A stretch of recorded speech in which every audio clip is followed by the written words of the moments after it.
We're live on YouTube. Let me close my door. Looks like we've got a great turnout today. Oh, good.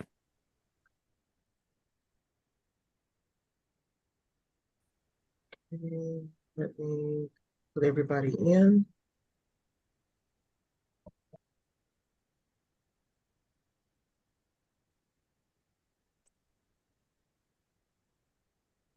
Okay, so we got everybody?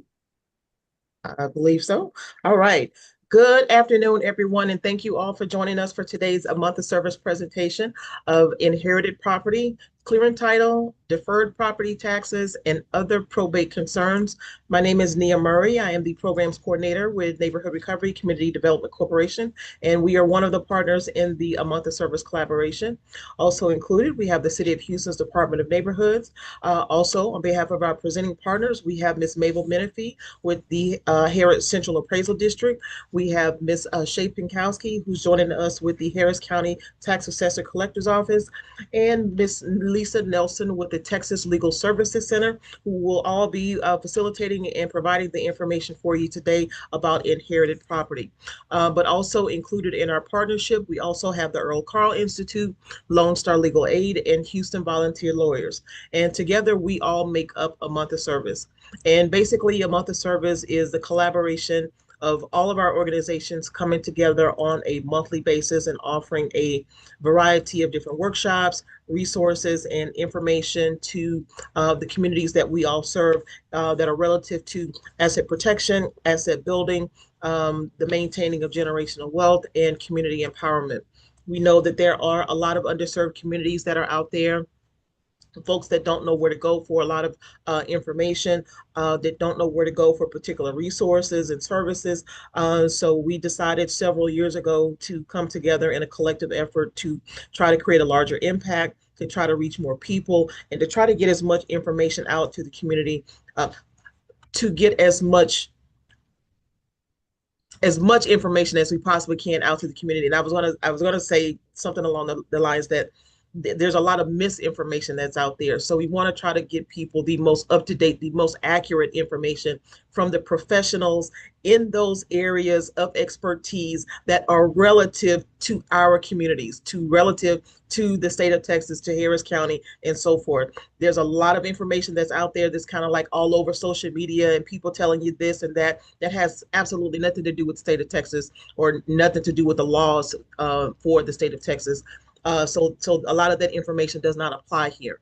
So we want to make sure that you guys get the most accurate information as you possibly can. Policies and procedures change, laws change on a regular basis, and we want to make sure that those experts in those fields are giving you guys and giving the community members the right information that they need to make informed decisions, that's going to help, again, with protecting their generational wealth and help empowering them to, make whatever choices and decisions that they need to make. So we used to do these resources and workshops in person, but of course we had to adapt to the virtual platform, and this has allowed us the opportunity to, in fact, reach more people, not only in, throughout the city of Houston and Harris County, but also surrounding counties and the entire state. So regardless of where you're joining us from in the state of Texas here today, do know that the information is relative to you as well, and it's not just for the city of Houston or for Harris County. Also note that the information that we do provide on this presentation, along with all of our other workshops, is for educational purposes only. It is not to be considered legal advice. However, we do encourage you to reach out to our legal service partners, to any of our presenters, to apply for their services. Don't automatically discount yourself and automatically assume that you will not qualify, because you'll be surprised as to how many people actually qualify for free legal services throughout the state. We do want to make sure that your individual questions or issues are addressed. So the presenters will be providing you with some contact information of who you can contact as well about your specific question. We do ask that the participants, as you're asking questions today, to try to keep your questions to be as general as you possibly can. One, we want to try to protect your privacy as best we can as well, because we are on a public platform. We are broadcasting live on our social media channels as well as recording this session. So we don't want your personal detail information getting out there. Don't give us your name, your addresses, your mom that passed, or your dad that lives in whatever street. Don't divulge any of that information for everybody to have access to. So do keep that in mind. You do have the opportunity to type your question into the chat. There are some representatives here that will be monitoring the chat and answering questions there. But we will also be reading aloud at the end some of the questions, because we are also, again, like I said before, on our social media channels. Those folks don't see the chat. So sometimes your question may be the same question that somebody else is asking. So even though it may be answered in the chat, some of those questions I will go back and read aloud so that everybody can actually hear. And a lot of times too, as you're watching the presentation, you may not be paying attention to what's going on in the chat anyway either. So we want to make sure, again, those questions actually get addressed so that everybody can see, what's being answered and kind of what's being discussed. With this session being recorded, the chat will also be included. So if there are questions that are being answered in the chat, you'll have the opportunity to go back and watch and see the chat and see the information that's being placed in the chat as well, if you want to go back and review that. So the resources that are referred to throughout this presentation this afternoon, I will be emailing that information out to all of you guys as well, along with the calendar of our other upcoming events, and other resources that that we may come across or what have you that may be of interest to you. So you do have the opportunity to go back and watch the presentation again. We do ask that you pay it forward and share it with as many people that that may find the information to be beneficial. Last week was our kind of like our first part, our wills and estate planning session, and why do you need it. So that's kind of like what happens before. How do you prepare before someone actually passes? In this segment, we are here to focus on what happens after someone passes. What happens? What is probate? What's the probate process like? What if someone passed without a will? If they had a will, if you've got multiple heirs, and how do you resolve those kinds of conflicts? What happens? What if you've got an heir that actually still lives in the property and there's available exemptions? So that's kind of why we have the tax office as well as the appraisal district included in this particular session about inherited property, because those other issues do arise after someone actually passes away. So, and Miss Mabel is going to get into the details about how the heirship exemption kind of come into place, but there were some changes that came about a while back about the heirship exemption. So she's going to go into that. But because that was also an issue, we wanted to make sure that the tax office and the appraisal district was included so that they can explain that information and what happens after your loved one passes away. When you got multiple heirs and there's one that's still living in the property, how do they still take advantage of those exemptions? And then if someone passed with deferred property taxes, or didn't pay their tax bill, what obligation or liability does that put on the family? How does that actually work? So we're going to get into all of that. So I know that there's going to be a lot of questions and a lot of information that's going to be covered here today. So we do this session the second Thursday of each month. So if you forget or think that there's something else that you didn't remember, you always have the opportunity to come back and join us the following month as well to answer your question again, or to get some other things addressed, or or want to invite somebody to sit around the computer and watch it all together. This will be the opportunity to bring those other family members in to say, hey, y'all really need to hear this. This is some great information that we all need to talk about, because we know a lot of families that don't like to talk about somebody's passing and somebody's demise as if they're going to be exempt, like it's not going to happen to them, but it happens to everybody. You just don't know when. So we want to make sure that everybody's kind of aware. So that's an opportunity for you to have this discussion with some of those family members. But like I said, it's a lot of information that's going to be covered. So without further ado, we're going to go ahead and get started. So we're going to do some brief introductions of our presenters. Shay and Miss Mabel will have you guys go first, and then Miss Lisa will have you introduce, and then you can move on into your presentation. So Shay. Alrighty. Hi, good afternoon, everyone. My name is Shay Pinkowski, and I'm from the office of Annette Ramirez with the Harris County Tax Office. We're super excited to get to share some information with you today and help you understand how the tax collecting process works, how we determine how much you owe on your bills, along with what we can do to assist you in making sure that those bills remain paid and not to be placed into delinquency. But we're really excited to share some information with you today. I look forward to it. Please feel free to put any questions you have for me in the chat. And as Miss Nia mentioned earlier, just whenever you're giving information or you're asking your questions, please make sure that you keep it as vague as possible. If you can keep it just to the situation and not to your personal information, that's always best. I will have contact information up at the end, so if you need to reach out to us directly, you can do so, and then we can speak a little bit more about your specific situation. But super excited to speak with everyone here today. I'm going to pass it over to Miss Mabel.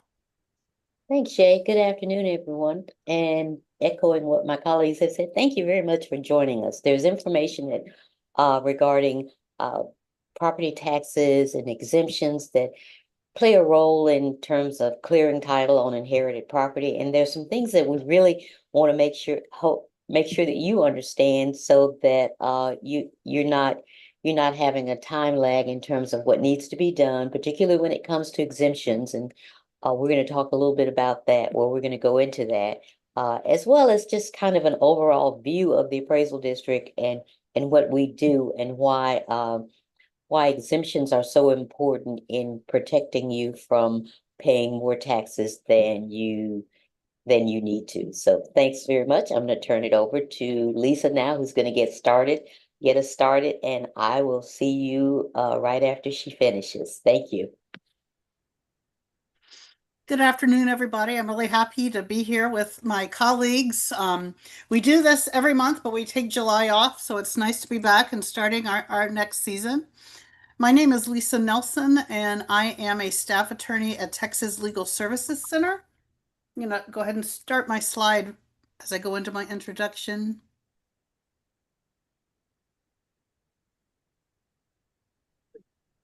And just a reminder, feel free to type your question into the chat. Yes, please do. I've been doing this for so many years, and there's always some kind of slowdown.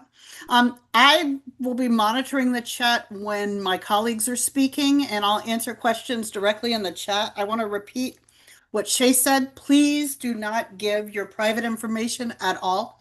We don't want your business out there on the internet.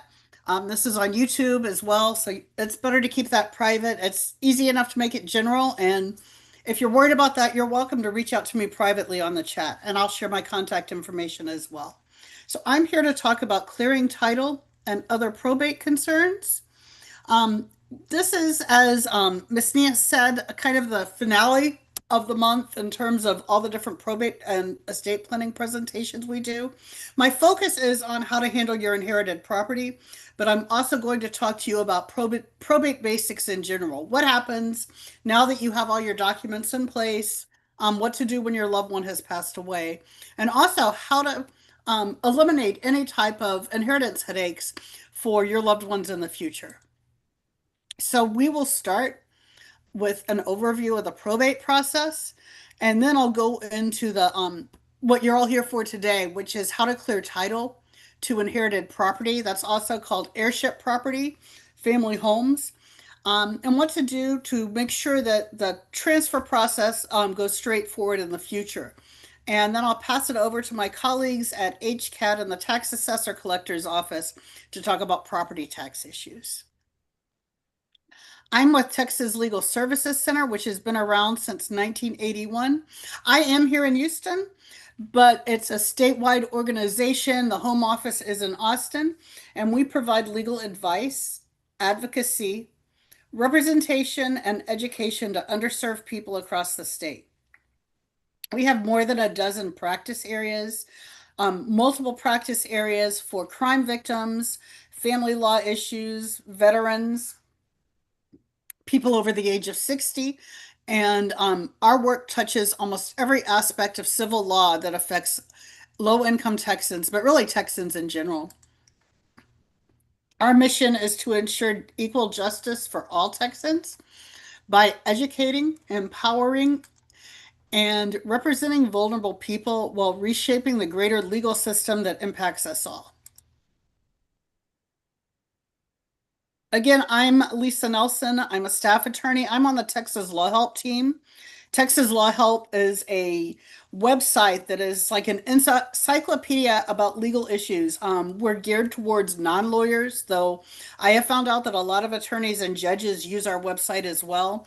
We have articles about pretty much anything legal that's not criminal that you might have questions about, as well as a lot of forms for things that you can handle on your own without an attorney. And I will also put my email address and our website in the chat when I'm finished. So I like to start out by talking about probate concerns. So we go from the general to the specific. There are a lot of new vocabulary words that you need to learn when you're dealing with this issue. So a decedent is a person who passed away. Testate is a person who died with a will, and it's intestate if there was no will or the will was not legally valid. A testator is the person who signs a will, as well as a person who has a will in place at the time that they pass. And a will is a legal document that states how the testator's property is to be distributed at death. Estate is your stuff. It's on both your real property, which is another word for real estate, and your personal property owned by the person who passed at the time of death. Probate is the process of winding up a person's affairs. When anyone passes, that if it needs to go through the court system, that goes through the probate courts. However, if a person dies without a will, it's called administration. I try to stick with the term personal representative, which is a good generic term. If someone passes with a will, the person who is in charge of wrapping up the affairs is called the executor. If they passed without a will, it's the administrator. Heir and beneficiary is any person who inherits through will or by law. And I'll explain this a little more in a minute. I have these common mistakes, and every month I think, oh, everybody knows this. I don't need to go through this again. And sure enough, the next event that I do, somebody comes up and asks me the same question. Powers of attorney are only valid while someone is living. Once they've passed away, that power of attorney is void. I had a client in the past who thought that she was able to handle the funeral process because she was her mother's power of attorney, and that's absolutely not true. The power of attorney only is valid while someone is alive. People think that Texas is a community property state, so it doesn't matter if we have wills. You know, what my spouse has is what I have is mine. That's absolutely not true. There's the concept of separate and community property, and a surviving spouse has a life estate in the deceased person's home, even if it is separate property. Separate property would be if you married someone who owned a home before the two of you were married and you reside in that home. That house is not necessarily community property. It may still be separate property. Now, the surviving spouse can live in that home until they die. They do have to pay property taxes and make sure the property is maintained, but they do have the right to remain in the house until they pass away. Also, when you are selecting an executor for your estate, the person must be over the age of 18, and it is much better if they live in Texas. There are ways to make it work if they don't live in Texas, but it is much better if they live within the state. Texas law makes it pretty easy for a will to be accepted by a judge, but there still is a concern about the will being valid. The top concern is that your executor needs to find your original will. If they can only find a copy, the law is that the will was probably revoked. There are ways to get around it, but it makes things more difficult. So have your will in a safe place, but also let your executor or, a loved one know where that original will is.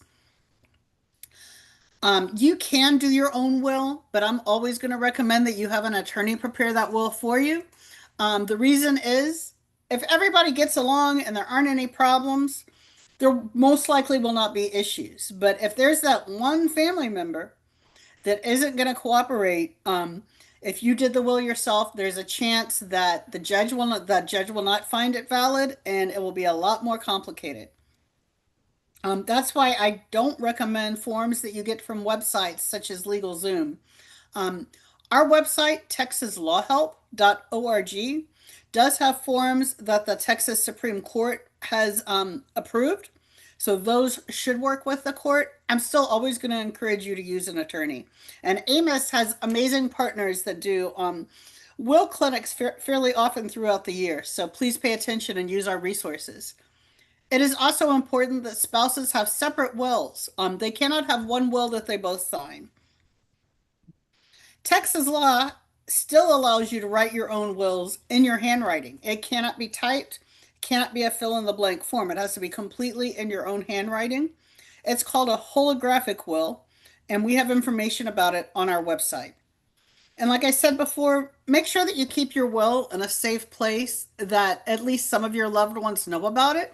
One thing we have to think about, because it floods, there are people that may have a safe in their home and they keep all their important documents there. I've heard more than once where that safe gets picked up by floodwaters and gets washed away. So make sure it's in a safe place that is also a stable place.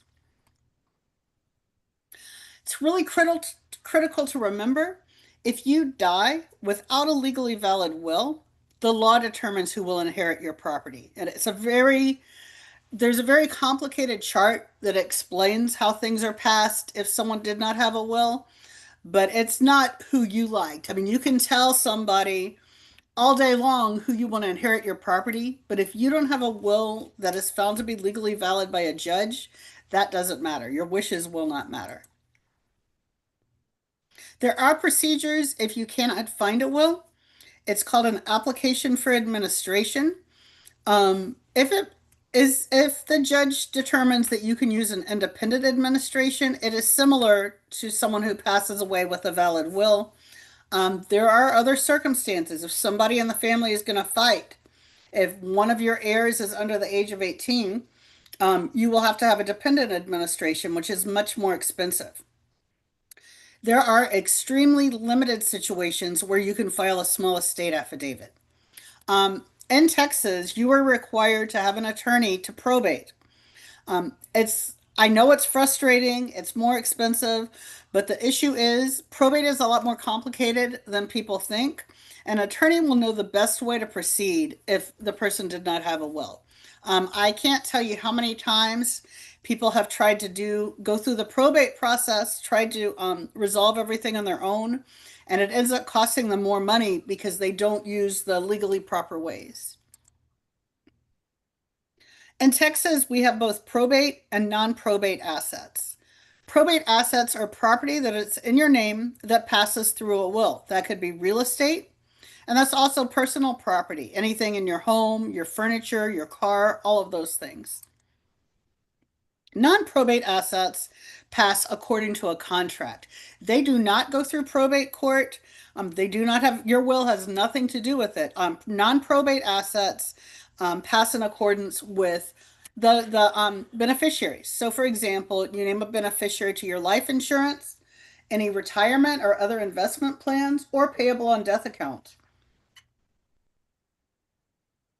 A great secret in Texas is you always want to have a will because there's always going to be something you may have forgotten about. But if you have payable on death beneficiaries on all your financial accounts and transfer on death deed for your house, your family may not need to probate your will, and they will be able to settle your affairs much more quickly and much less expensively. So I always tell people this afternoon or in the morning, sit down with a list of your assets. Call your bankers, call your credit union, call the people who handle your insurance, and make sure you have payable on death beneficiaries on all those accounts. Make sure the name of those beneficiaries is exactly the same as the name on their driver's license or whatever their state ID is. Make sure you have a transfer on death deed for your house. It will make life so much easier for your loved ones. Small estate affidavits can be very confusing. They only work in extremely limited circumstances. You can only use a small estate affidavit to transfer a home or any other real estate if it goes to a surviving spouse or a child under the age of 18. If it is an adult child who lived in the home, an adult child who was a caregiver, they cannot use a small estate affidavit to transfer the home to themselves or to any other family member. Also, with small estate affidavits, everybody has to agree. Everybody has to sign that affidavit along with two witnesses who knew the family history of the person who passed. You cannot use a small estate affidavit if there was a will, and the value of the assets has to be greater than the debts. So, for example, if someone passes away and they had $50,000 in cars and other property, but they had $70,000 in debts, the judge will not approve the small estate affidavit. Your homestead, your home is not included in the value of the estate. Everything else must be valued at less than $75,000. Okay, so if you are going to probate a will, or if the attorney determines that independent administration will work in your circumstances, how the process begins is that the attorney files an application with the court. After 10 days, the application for probate has to be on file for 10 days before the attorney can set a hearing. This does not mean that you will go to court on the 11th or 12th day. In Harris County, you're looking at least 6 months. It's probably more. I have not been in court in some time. However, the court process itself is quite simple. So if the judge normally grants an application for probate or application for administration, and the personal representative receives letters. If there was a will, it's called letters testamentary. If there was no will, it's letters of administration. That is the official permission, the official endorsement from the judge that that person has the authority to handle the deceased person's affairs.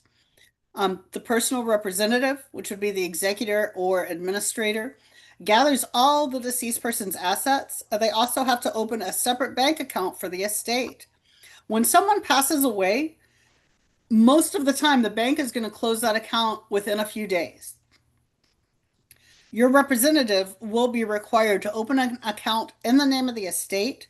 The estate is a separate legal entity which requires its own tax ID number. Once the attorney also has a process where they notify all the creditors of the estate. Please realize you are absolutely not responsible as the representative for the deceased person's debts. Those are paid through what is left in the deceased person's estate. So a lot of people are eager to tie things up and move things forward as quickly as possible. You do not want to pay the bills. Granted, you want to pay things to keep things running. You want to pay electric bills, insurance bills, things like that. You want to keep everything in good shape, but you do not want to pay medical bills. You do not want to pay credit card bills. Those people have to go through the official process. And then finally, the attorney works with the personal representative and they have to prepare and file an inventory. That is a list of all the property as of the date of death. Once that is done, usually the judge will give the okay to go ahead and close the estate and things can be resolved. I added this slide because every time I give this presentation, somebody wants to know about a trust. A trust, like a will, is a legal document that states how someone's property is to be distributed at death. It can handle both real estate and personal property. Trusts have the greatest PR in the world. Everybody thinks they need a trust. They hear probate and they think that's an awful, terrible term. Probate in Texas, if there's a valid will, if people are cooperating, is not complicated and not horribly expensive. It is different in other states. People like trust because it doesn't go through probate. For most people, there's not a reason to avoid probate. Trusts are very expensive. The best explanation I had is if you have a trust, all your costs are up front. If you have a will, the costs are at the back end when someone has passed away. The problem with trusts is that they're very complicated. When an attorney is doing their job correctly, they make sure that everything that should be in the trust is transferred to the trust. Just having the trust is not sufficient. All the property has to be transferred, and that's a pretty complicated process. There's also, you need to make it, the attorney makes a determination about whether it's best to transfer things to a trust. A lot of people put their home in a trust. That's not necessarily a good thing. If the transfer isn't done correctly, you can lose your tax exemptions. If you decide you want to sell your house, say you want to downsize, you have to transfer it out of the trust so that you can sell it. There are some great reasons for trust. If you have young children, if you have disabled children, that's a way to protect them. Trusts are also great if you want to protect assets to qualify for Medicaid. Now let's go back to the main topic for today, how to clear title to inherited property. I was at the Earl Carl Institute for a long time, and the mission of my department was to, one of the biggest things that we did was help people with heirship property, help people build generational wealth. Heirship property, a lot of people think it's the family home. I don't need to do anything about it. It's always been in my family. That is not true. If you don't go through the legal process of clearing title, that home will still be in the name. I had people that it had been in the family for more than 100 years, and that ancestor who originally bought the home still had the title to the house. If you don't probate a will or go through another process to clear title, that's not your home, and you don't have the legal rights to that home, either for benefits, for taking out loans, or for tax exemptions. Clear title means that no one else has a financial interest in your property. It means it is yours. It is 100% the owner's property. Clear title also means that there's no question of ownership, and that someone could go through the deed records of a county and easily trace the ownership history. If property hasn't been transferred or properly deeded to the new owner, the title is what is called cloudy. This often happens if somebody dies without a will or the family doesn't manage an estate. I do not have this in a slide, but this is another question that I run across all the time. Having a will does not mean that the property is automatically yours. You must absolutely go through the probate process in order to transfer the property. A lot of people will ask about the difference between a title and a deed. Title is not a piece of paper. Title means that someone has a legal right to the property. The deed is the piece of paper that conveys that right. So clear real estate title is not a document. It is the strength of your ownership claim. And it also means that there won't be any unexpected claims on the property. When I have cleared up people's estates, sometimes a lien will come up that nobody knew about. The children didn't even know about this claim on the property. So we have to go through the process of having those removed.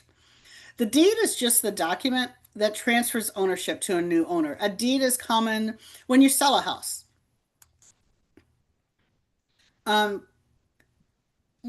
It's also important to keep your own title clear.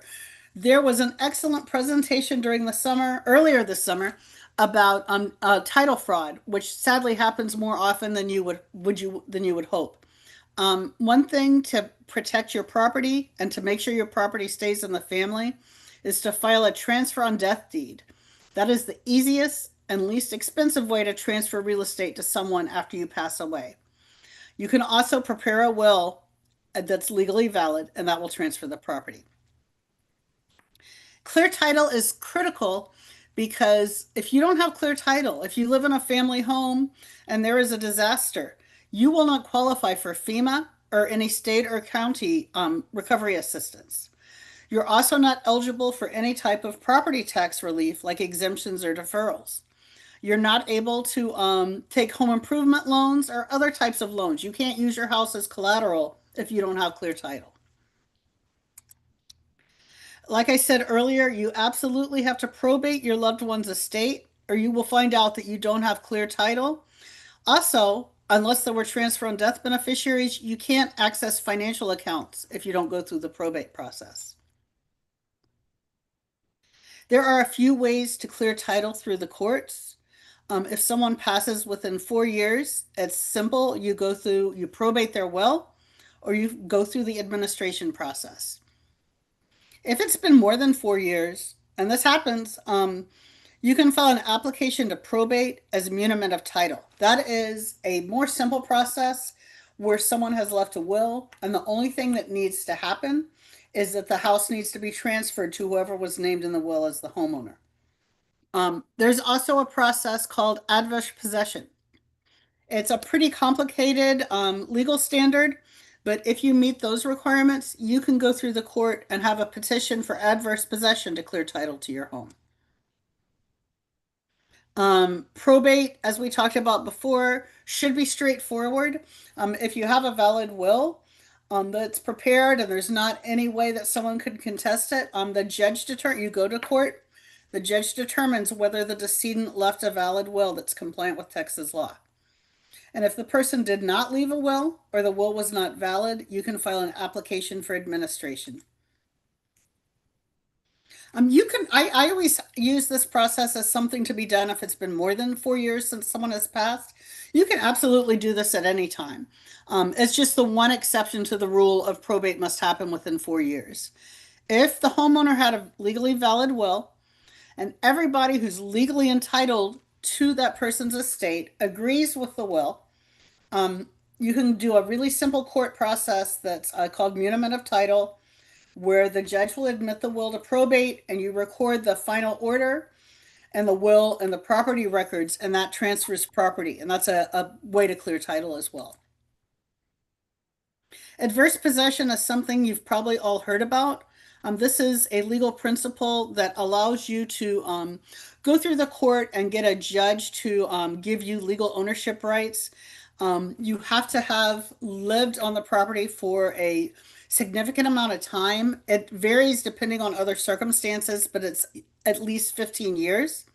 The critical thing is you have to live on that property without permission. You also have to make it very clear that that is your property. You keep the you keep the lawn clean. Maybe you get your mail there. You know, everybody knows that's where you live, or it's a lot next door where you keep a nice garden. And you can use that process in specific circumstances. Excuse me. Another very common way to clear title, you do not go through the courts. Excuse me, just one second. It's called an affidavit of heirship. Affidavit of heirship is a legal document that gives property to all of the heirs of a deceased person. If a person did not have a will or the will wasn't probated, you can use this process. This is something that you do not need an attorney for. We have the instructions at our website, texaslawhelp.org. Ms. Nia will also send this information to you in an email after the presentation. Ms. Lisa, go ahead and take a minute. Catch your breath. I see you. Go Sorry. ahead, grab the water. We okay. We can wait a minute. So this is Mabel. While we're waiting, I forgot or neglected to mention that my colleague Rosalind Alexander from HCAD has also joined us today, and she is answering questions in the chat regarding exemption related matters. So I just wanted to bring that to everyone's attention. Thanks. Thank you, Ms. Mabel. Thank you very much, Miss Nia and Miss Mabel, for giving me that break. I'm better now. All right. So the affidavit of heirship is a legal document that is basically like a family tree. You list out, you know, the person who passed, their marriages, their children, if they didn't have children, you know, nieces and nephews, but it's a detailed description of their family history. It has to be signed by two people who knew that person and their family history well. They're called disinterested witnesses, which means they cannot legally inherit. So your kids can't sign it, but an aunt, an uncle, a longtime family friend can absolutely sign it. And it does have to be notarized. This is going to get boring because I talk about this in several places, but you have to include the full legal description. Your property tax bill will state legal description when you receive it every year. That is not the full legal description. You need to get a copy of your deed, which you can get it from the county clerk's office and the county where the property is located. There's also a website that I've personally used, texasfile.com, and it's fairly easy to search.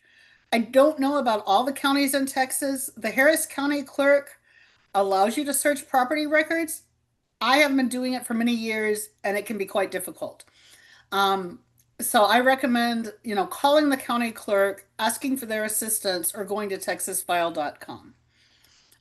You file the affidavit of heirship and the county where the property is located. There is a filing fee. It is not expensive. It's in Harris County, $25 for the first page and a few dollars for every page after that. So you're looking at roughly $35 to $50. It has to be filed in that county. Once the affidavit of heirship is filed, the people listed on the affidavit of heirship have title to the house. If there is a surviving spouse, that would be the surviving spouse. If both the original, both spouses have passed, it would be the children or whoever it is that's the legal next of kin. Now, a small estate affidavit and affidavit of heirship can get confusing. A small estate affidavit is a court process. It is the one probate process where most counties do not require you to have an attorney. However, you can only use it to transfer property to a surviving spouse or minor children. The only other time to use a small estate affidavit is if the person didn't own any real estate, but maybe they had a couple of bank accounts. You may be able to use the small estate affidavit to transfer the bank accounts. Affidavit of heirship is a terrific and inexpensive way to transfer home either to a surviving spouse, adult children, or other legal heirs. You can use an affidavit of heirship instead of probate if the home is the only estate asset. We use them all the time if it's been a number of years since the person had passed. Now that you've got clear title to your house, please take a minute to make sure that your family in the future does not go through the same battle, because it can be a battle at times. I absolutely love the transfer on death deed. Transfer on death deed is a very simple, inexpensive way for a homeowner to transfer a home to whoever they wish upon their death. With a transfer on death deed, your rights are not affected during your lifetime. You can still sell the property. You can still get a loan. You still are eligible for all the property tax exemptions. You own that property 100% until you pass away. You can also change the beneficiary or cancel the deed entirely. It is absolutely yours that you can do with you please.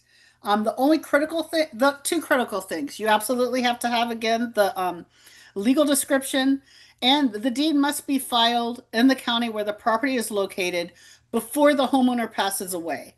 If you prepare a transfer on death deed and you keep it in a safe place with your will, it is not valid. It has to be filed in the property records. A lot of people have heard about ladybird deeds. Ladybird deeds are another way to pass property after someone has passed away. Ladybird deeds are similar to the transfer on death deed. However, if the homeowner is incapacitated, it can be signed by their power of attorney. So ladybird deeds are really common when someone may have dementia or some other type of illness and they're not able to sign that deed themselves. Their power of attorney can sign it. So this is a way to transfer the property after someone is ill. Ladybird deeds are only accepted in 5 states, which includes Texas. Transfer on death deed, I don't remember the exact number, but transfer on death deeds are acceptable in at least 30 states. Both transfer on death deeds and ladybird deeds avoid probate, which saves your heirs a lot of time and money, and Medicaid estate recovery. When someone passes away, Medicaid can seek reimbursement of the expenses of what they had spent on your loved one's behalf. If that home does not pass through probate, Medicaid does not and will not try to seek recovery.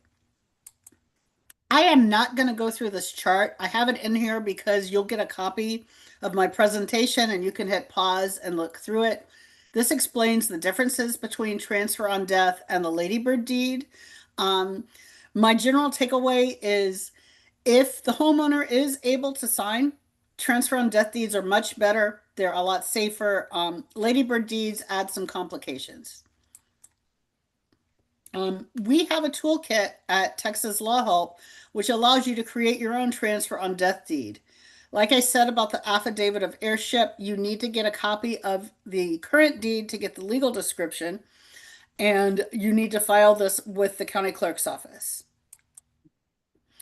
We have a lot of wonderful resources. We are rich with resources in Harris County. Our website, Texas Law Help, provides information to all. We also have attorneys available from 10 to 2, Monday through Thursday, that can assist any Texas resident.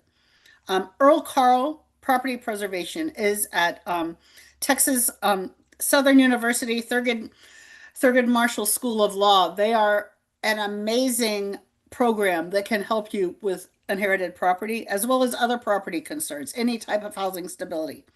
Lone Star Legal Aid is wonderful legal aid for Houston and all of East Texas that can help with most legal issues, as well as Houston Volunteer Lawyers. They are the same.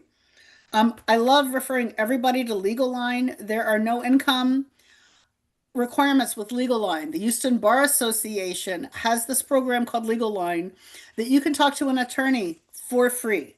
They cannot take your case, but they can answer questions. They can help you understand the path to take. Now, Houston Lawyer Referral Service is a great way. I always tell people, ask your friends, ask your neighbors, ask them if they have lawyers they worked with that they like. Not also ask them if they have attorneys they didn't like, because you want to find somebody that you like, that you trust, that you're comfortable working with. But Houston Lawyer Referral Service is a great opportunity to find attorneys that you may need. Thank you so much for your time. I will be sticking around to answer questions, and I'm going to handle it over to Miss Mabel and HCAD. Miss Lisa, before you hand that over to HCAD, can you kind of give a couple little steps first of like what happens after your loved one passes? What's the process like? What do you Thank do? you. Yeah, I cover so much, and there's always more that can be included. Mm-hmm. But when someone passes away, the first thing I tell you is take care of yourself. It's a very, it is being, as Nia will agree with me 100%, being the executor is absolutely not an honor. It is a lot of work. And it's especially, I always laugh. I have been doing this for a very long time. And I was so honored when my aunt named me her executor. I had no idea what it would be like to be doing all that work when you're in the middle of grieving and you've got you've got all the other heirs bugging you because they want their inheritance. They want it now. And when is everything going to be finished? Please take the time to take care of yourself. Take the time to mourn your loved one, to be with your family and celebrate their life. You have 4 years to go through the probate process in Texas. That doesn't mean wait till 3 years and 9 months, but you don't have to do it the next day. So what happens with the probate process is, you'll have an attorney who will figure out the best way for you to move forward. You will have a very brief court hearing, probably less than 5 minutes, where the judge will approve the will, if there's a will. If there's not a will, but the whole family agrees on who should be the administrator of the estate, it's also straightforward. Then what the executor has to do is make sure they have all of the assets that that person owned. Make sure that everything is kept. Make sure everything is still insured. You might have to deal with some difficulties. If there's vehicles, homes, you want to make sure that process, because it is your personal duty to make sure that everything is kept safe. You also have to get a tax ID number, which is like a social security number, but for businesses. And you have to open a separate account for the estate. The personal representative does not take over that deceased person's checking account. They have to open a new account because that estate is considered, it's like a business. It's a separate legal entity. And that deceased person's account is closed faster than you can believe. I mean, faster than you have notified the bank. And then you go through that process. I don't know if there's anything else. Oh, very important question. if your loved one if you keep your will in a safe deposit box, please make sure that the person who's your executor not just knows where that box is, but has permission at the bank, at that financial organization to go into it. Because if they don't have permission to go into the safe deposit box, the bank cannot let them in. It doesn't even matter. I mean, there's issues where, well, I know it was in a safe deposit box, but it could be one of 5 banks. Or I've got the key. I know where the box is. They can't legally let you in unless Yep. you are listed as an authorized user of that box. They have to go through and get yeah, we we have the person who can tell you all about it. You have to go and get permission from a judge to be allowed to open that box, which will delay everything quite a bit more. Yep. It happens. It It happens more happens. than you think. And I mean, And it gets worse when the bank branch moves and then they move the box and then nobody can tell you where the safe deposit box is now. oh my goodness, that's Imagine even that. worse than I thought. Imagine that. Banks change. Banks get bought out, banks move. You want to make sure, I always tell the story of people that had all their documents nice and safe in a safe. That safe got picked up by floodwaters and carried away. You can have just as much of a problem with a bank that moves and nobody knows where the box is anymore. So, spend a lot of time thinking about the safe. One great thing with wills that I completely forgot to mention, you can have that stored at the courthouse. There is a process. All the courts in Texas do this. It's called keeping a safekeeping a will, where you take your will to the courthouse and you pay. It's not very much. It's might be $10 or $15, $5. Mhm. and you can have the court keep your will. That will be a place that is absolutely safe, and you can let whoever your executor know is the original is with the courthouse. Because, like I said earlier, if they can't find the original, they're going to have to go through some hoops to get it through probate. And it's not public record if you file it before you No, pass. no, thank you. It is absolutely not public record. Your will is public record once you go through probate, but I don't think that's reason enough to worry about avoiding probate.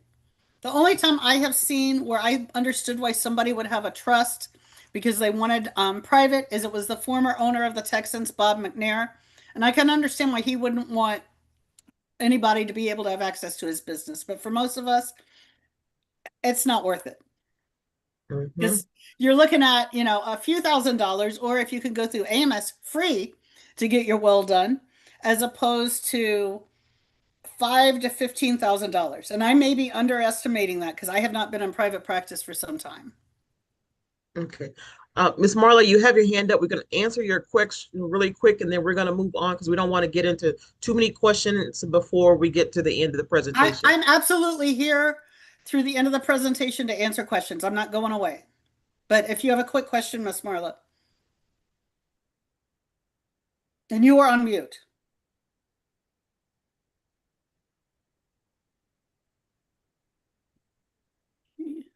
Okay. Maybe she's not unsure how to unmute. Oh, I thought I did unmute. No, Okay, you're good. go ahead.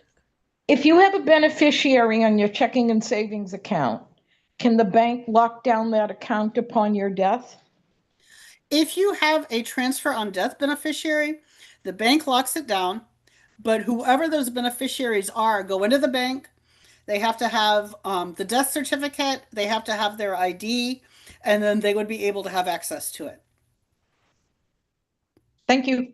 And I say this all the time. I had a case where I felt so sorry for my clients. Their dear friend passed away. Besides his personal property, he had a bank account with a few $1,000s. He used a friend's nickname instead of the name on her driver's license. They had to go through probate and spend a lot of the money in probate on getting that clarified. So please make sure you have the correct name for your beneficiaries. So I am going to go ahead and pass it off to Miss Mabel. And like I said, I'm not going anywhere. All right, thank you, Lisa. Let me get my screen up.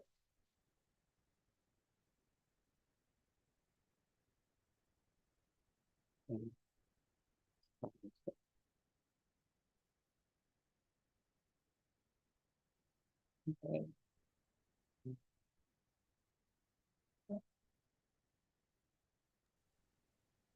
All right. It looked good. Swap view. Swap view. Okay. All righty. Good evening, Now, good there you afternoon. go. Good afternoon, everyone. Again, my name is Mabel Menifee, and I also want to remind you that my colleague Rosalind Alexander is in the chat room, and between the two of us, we'll be more than happy to answer your questions. If there are questions that we can't answer, we will certainly put you in contact with someone who can. So, beginning with that, I know that many of you, as Lisa talked about the probate process and clearing title for property after someone is deceased, many of you may have never dealt with property taxes or how that all relates to clearing title. So we're going to talk a little bit about that. And the important piece to remember is we'll get to it, it relates to the exemptions that may be on the property. So it's a really good thing to know a little bit about this process, even if you don't remember it all, so it doesn't throw a wrench into the process of trying to clear title on inherited property. So just quickly, everybody kind of knows why we have property taxes. The state, we have no income tax in Texas, so those taxes go to support lots of the local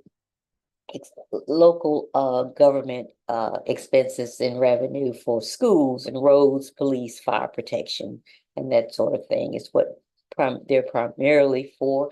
At HCAD, well, in Texas, property tax laws originate with the state legislature as part of the property tax code, and in some cases, the state constitution. Appraisal districts like HCAD are subunits of state government. I know a lot of people tend to think that we are part of county government, but we are not. We work under the state constitution, and the oversight organization for appraisal districts like HCAD is the Texas Comptroller.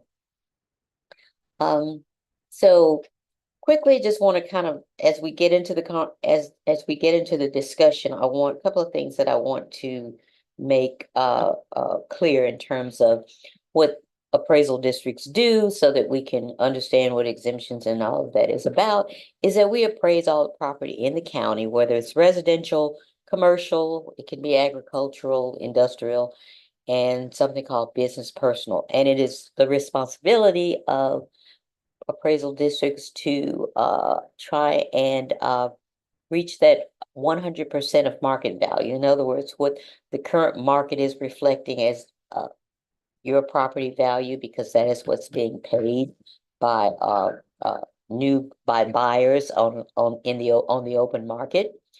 And we also administer exemptions, and that's going to be the primary subject today. One of the other things we do, because there are deadlines that property owners and HCAD has to follow, is because each year we have to certify the appraisal rolls, or in other words, let all of the taxing jurisdictions know what that appraisal roll for the county is, so they can then figure out their budgets and set their tax rates. Term jurisdiction, I try not to overlook the fact that some people might not know what we're talking about, but jurisdictions simply refer to those taxing entities that you get tax bills from. The appraisal, I mentioned there's some important dates. It's always important to remember January the 1st as the date of appraisal. And if you are in the process of going through a clearing title, then January the 1st, whatever exemptions that the deceased may have had on their property, they are good up until the following January the 1st. That is when the exemptions may no longer be valid if that property owner no longer lives in that dwelling. May 15th is always the protest deadline, and if you are a property owner, you're probably pretty familiar with the protest deadline being May 15th. Of course, tax bills are mailed out usually in October and November, and those don't come from HCAD. They come from folks like they come from the tax assessors, and Shay's going to delve into that subject a little bit after I'm completed. They do not come from HCAD. And then, of course, February the 1st, if those taxes have not been paid, they become delinquent. Appraisals, just simply, I mentioned before, this is just kind of how it's done. here in Harris County, which is the largest county in Texas, and the third largest is in the United States. We cover 1.9 million parcels, parcels being individual parcels of land, and there are over 500 taxing jurisdictions here, where depending on where you live, you usually pay 2, 3, 4, 5 of those jurisdictions, but it all depends on where you live in the county, which as to which ones you are going to be assessed by. Quick notice about appraised value and market value, and that's always a big part of your property valuations. The appraised value is the number that jurisdictions use to calculate your tax bill. Those are going to be that could be the same as the market value if that home or property has no exemptions on it. And it could be lower because each year with exemptions, that home is going to be protected with a 10% appraisal increase cap, meaning that any jumps in value cannot exceed more than 10% in any given year. And that is, of course, for properties with homestead exemptions. The market value can be different in that that's the value at which a property is going to sell on the open market. And that's based on what the current market looks like, what properties are selling for. And HCAT's primary role, besides administering exemptions, is to establish that annual market value. So, and then let's talk a little bit about exemptions. So what are they? Exemptions are what a property owner can apply for and receive if they're eligible. And those are administered, as I said, by HCAT. What do? They actually exempt a portion of that property from taxation. So, and that's only going to be for the primary residence only. That's the residence they may have lived in, not other properties that they may have owned. And these are used by the taxing authorities in calculating your bills. The exemptions, once the exemptions are put into place, and a portion of that value may be removed based on the exemption, then that lower amount is what the taxes are going to be calculated upon. So what are some of the most common ones that typically a person is going to have on their residence? There's the general resident homestead exemption, which I said is available to anyone homeowner who has where that it is their primary residence. There are also some additional ones. There's an additional add-on for property owners who are over the age of 65. Excuse me, there's a surviving spouse exemption, and we'll talk about that one. And there's a disability exemption. There are a number of exemptions for veterans. And then there are some other service-related exemptions that involve first responders and the like. So general resident homestead exemption is what someone may have had, and it's important to keep this in mind. They have to own and occupy the home as their primary residence.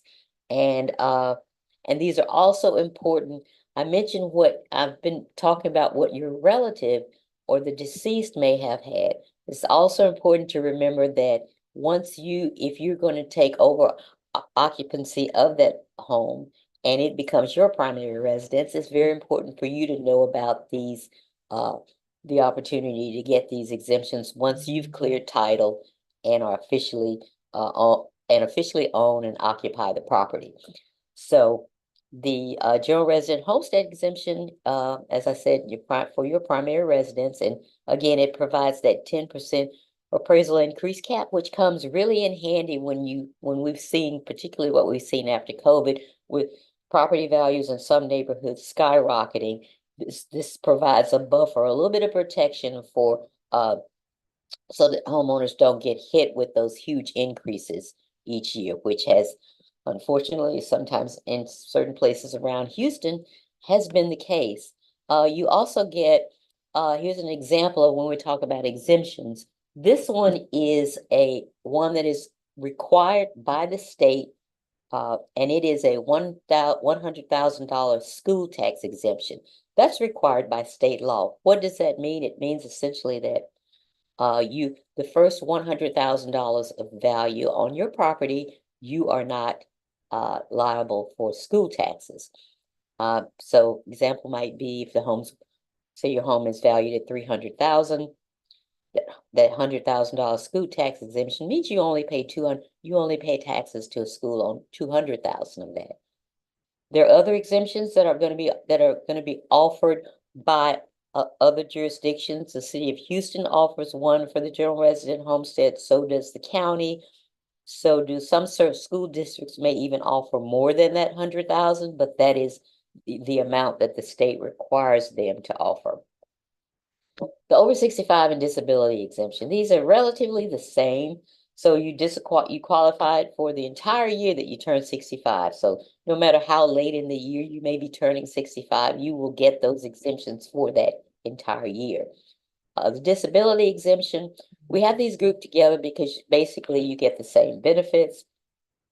The disability exemption, but you can only have one or the other. Disability exemption you can receive once you are receiving Social Security, unable to work under the Federal Old Age Survivors and Disability Insurance Act, or in some cases, you may not be receiving Social Security. So you can also apply for this exemption by having your doctor submit a physician statement, a form that HCAT actually has on our website that you can pull. So what are some of the benefits of these? Again, they do provide additional benefits from over and above the general resident homestead exemption. So they have a school tax ceiling or freeze.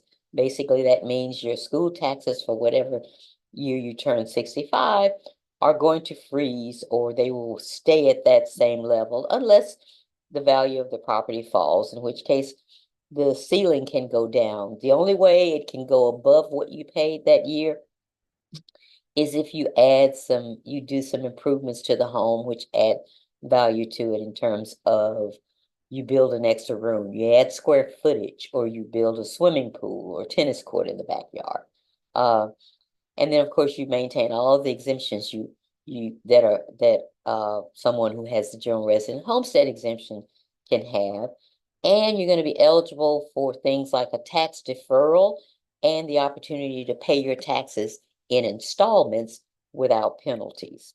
And Shay's going to talk a little bit more about that, but that's some additional exemptions. And again, there may be other various exemptions that are going to be offered by the individual taxing jurisdictions, such as the city of Houston and the county. That exemption you got with the general resident homestead exemption will increase. The over 55 surviving spouse exemption, this is just one that simply provides if the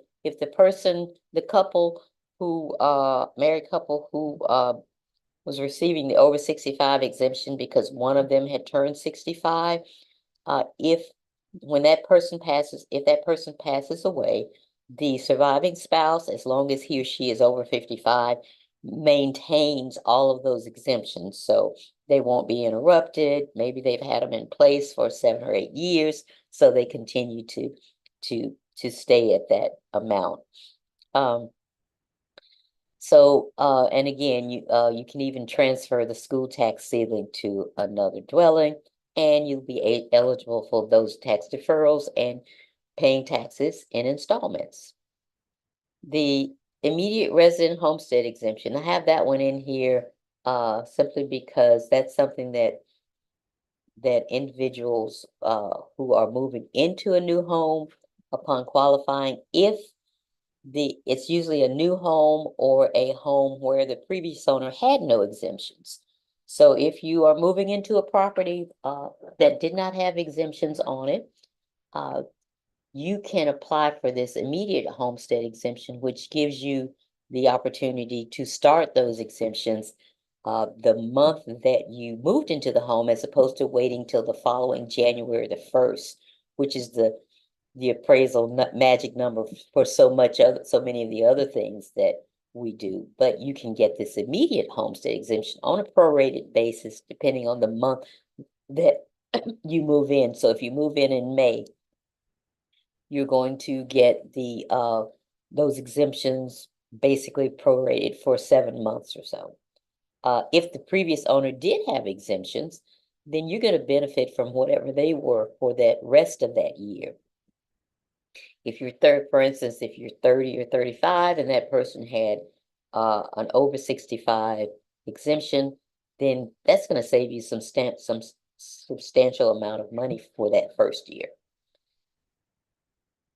Okay, this is one that I really want to talk about a little bit more in detail. Lisa had mentioned it in her presentation, but the heirship exemption, that is something that you can receive if you are you are an heir to the property, but there are multiple heirs.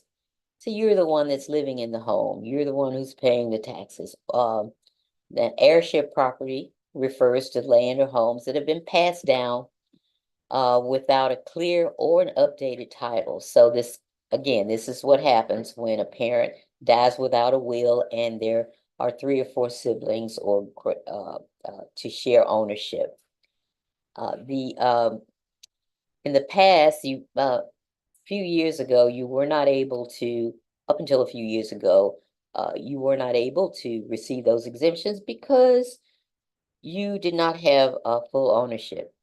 Now, you may be eligible for that, for an exemption based on heirship.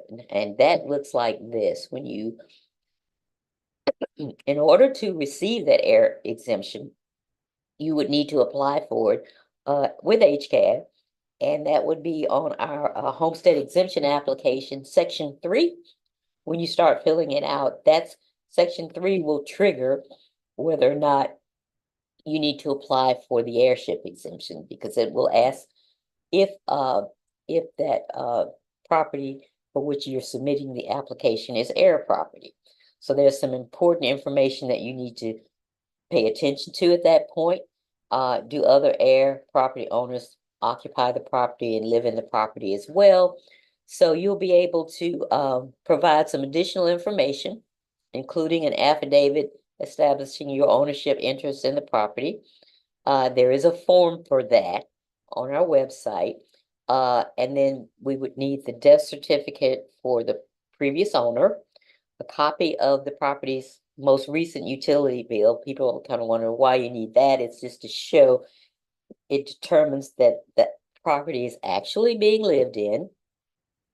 Then you can provide a citation of any court records relating to that applicant's ownership of the property if they are available. One thing I do want to stress with this is that this can often sometimes seem a little bit confusing on how to get this done. And please, by all means, do contact HCAD and we will have an exemption specialist who will be more than happy to walk you through this process to make sure that you, if at all possible, can receive this heirship exemption. It's so important that families are able to continue to maintain that property despite any confusions that come about as a result of multiple heirships. So we definitely want you to pay attention to this if you find yourself in that situation. Then, of course, there are a number of veterans exemptions available, and this is just a list of some of those that you can apply for if you call HCAD. We now have a system where if you call us and you say that you will be asked if you are a veteran, and if you are, you're going to be put in a special queue that will help, that's specifically for veterans and to help them walk through that process as well. How to apply forms, very simple. You can mail the paper form in. They're on all of them are on our website. Or something you can actually apply through our mobile app, which is can be downloaded either through the Apple Store or Google. Or you can send us an email. You can take those forms, many of them are fillable online, and send that in through an email. So depending on when it's submitted, when you submit that, processing time could take a little bit longer, and that's usually in the spring as people, excuse me, start to process those once they receive those annual value notices, as well as and that's just a busy time for HCAD. But as long as you submit it within that year, you are approved, those exemptions will apply for that year, as long as you submit them. Now, there is a question that people tend to ask about, well, gee whiz, I forgot to do this. I didn't think about it. And 4 years have passed, and maybe I moved into a relative's home who had some exemptions that they were over 65 that I was not aware that I was not eligible for them. I didn't know that I needed to do this. Well, once you are able to apply for your own exemptions, keep in mind that don't wait any longer. So keep in mind that we can go back the current year plus 2 years and apply those exemptions to your account. So in that case, you would be receiving a refund. A how-to video, if you have any problems with filling out that exemptions form, there is a how-to video on our website that will allow you, that you can actually fill out the form and follow along on that on that video as you fill out the form. There are also a number of other helpful videos and lots of information available on our website. I do want to just add a caveat for new homeowners that be wary of sometimes you're going to receive solicitations in the mail offering what they call a designation of homestead. And it's usually for a fee. Anytime someone says to you, oh, you want to save money, let us get this homestead for you for free. Let us get this homestead for you for X amount. Keep in mind that that is totally free. All you need to do is contact HCAT or fill out the form and send it to us, and it is totally free to the property owner. Many people end up doing that and then realize I just spent $75 for something that I didn't have to. Okay, this is something that if you are taking care of you're taking care of a deceased of an heir's deceased property, person's property, and you need a little bit of a reminder that making sure the exemptions on the home are correct, applied correctly. We send this card out. It's a little postcard that we send out usually in December, early January, to all folks that have exemptions. And it simply reminds you of the exemptions that are currently on that property. If you get that in the mail and everything is correct, then don't worry about it. Just throw it in the drawer, toss it in the drawer. However, let this serve as a reminder to folks that may have just moved into a property, particularly when it's an inherited property, to make sure that those exemptions on that card are correct, or then you want to contact HCAD to make sure that they are, that you change those, you correct those, keeping in mind that if you're receiving exemptions that you are not eligible for, then you can be responsible for back taxes on for making up the amount that you should have paid up to 5 years, up to the 5 previous years. So it's important to make sure that that information is correct. This is what our website looks like. It's when you open it, this is our landing page, and it is at www.hcad.org. Again, if you're interested in property search, up there in that second blue line, there's property search, and there are all kinds of videos, and then again, the forms that I've been talking about, and different information that is available right there.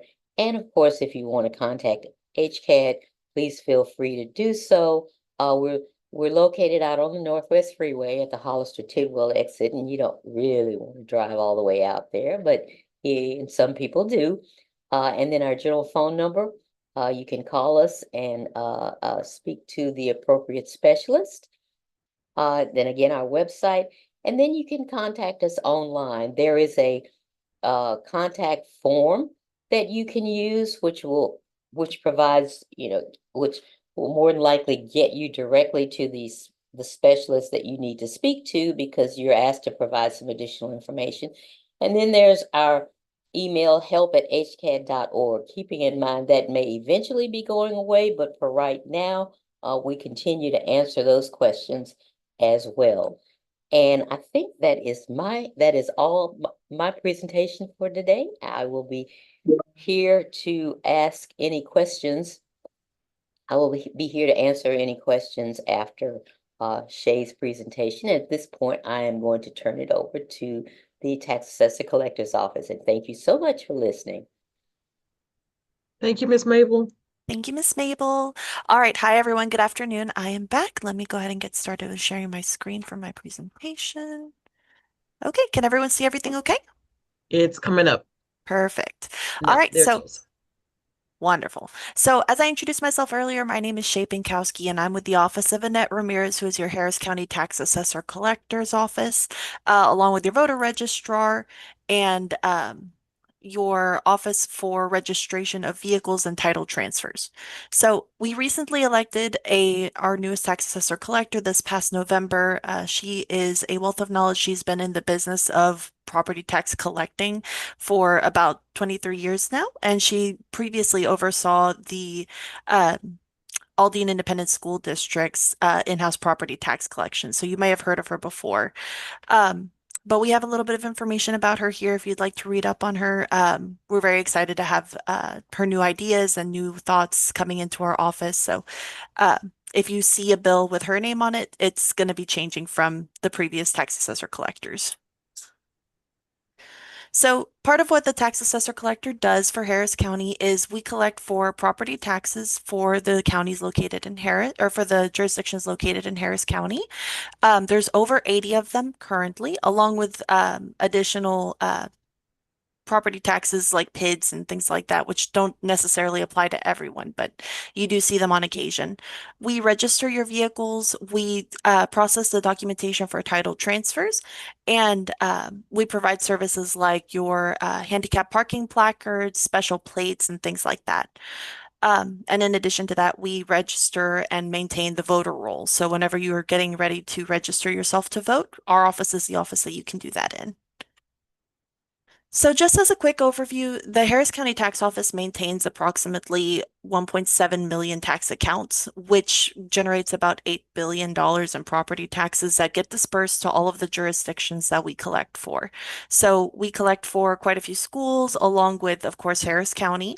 ESDs, which are emergency services districts that handle your firefighters, your emergency services, like your ambulances. And of course, your Harris County Flood Control, City of Houston, and most commonly Houston ISD.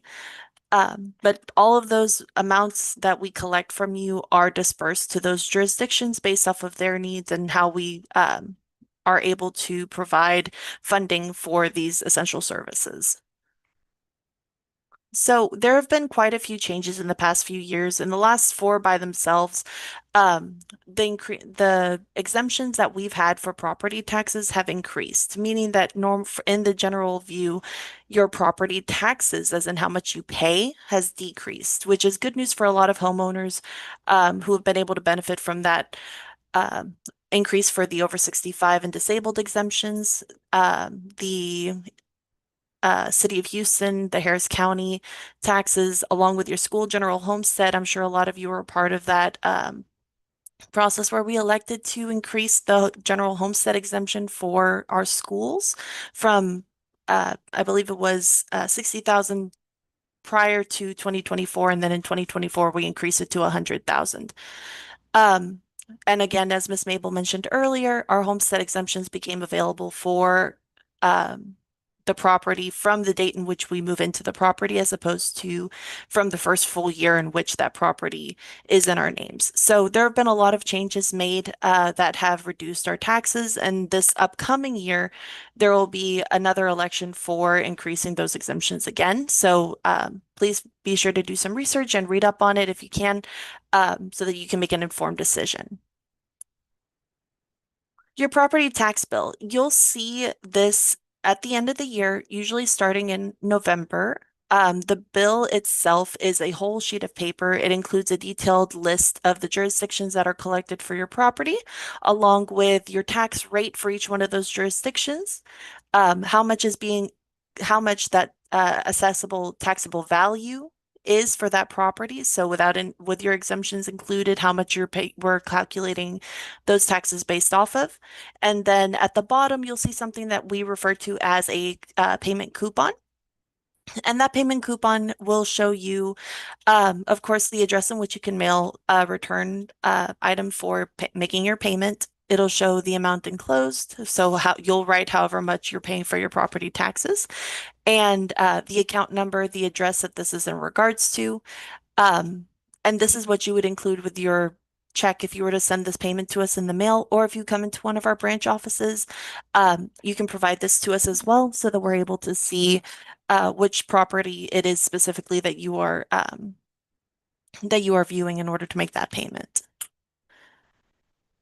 So that's the statement that you would normally receive in the mail. You also have the option of receiving your tax statement through an email. This is something that you have to sign up for. We have it on our website where you're able to log in and request for your statements to be sent to you via an e-statement. Do keep in mind that whenever you set yourself up for receiving e-statements, you no longer receive a paper bill. So if you sign up for your statement to be received to you electronically, you would no longer receive a paper bill in the mail. So just make sure to keep an eye out if you do have that set up to check frequently towards the end of the year for whenever that tax bill starts coming out. Or alternatively, if it's easier for you to check on our website, you can check on our website to receive your tax bill as well. So just a brief explanation as to how taxes are calculated. We use the taxable value from the appraisal district. Now, the taxable value is not the property value itself, but it's the appraised value of your property minus any exemptions that are applicable to you. So that homestead that was described earlier, over 65, disabled veterans exemptions, they're all taken into account. And what results from that is your taxable value. That's the value on which we are able to tax your property on. That is multiplied by a tax rate, which is determined by each jurisdiction separately. So every jurisdiction determines their own tax rates towards the end of the summer. So this upcoming process is going to be happening here in the next couple of months.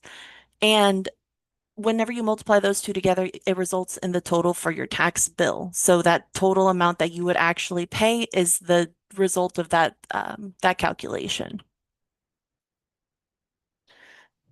So I know Ms. Mabel spoke on this extensively in her process, but I'm going to go ahead and re-explain it here again. But our homestead exemptions reduce your taxes for property owners who live and reside and own the home in which they are being taxed on. So without any exemptions whatsoever, the tax bill for a property of about $342,000 would be about a little over $7,000.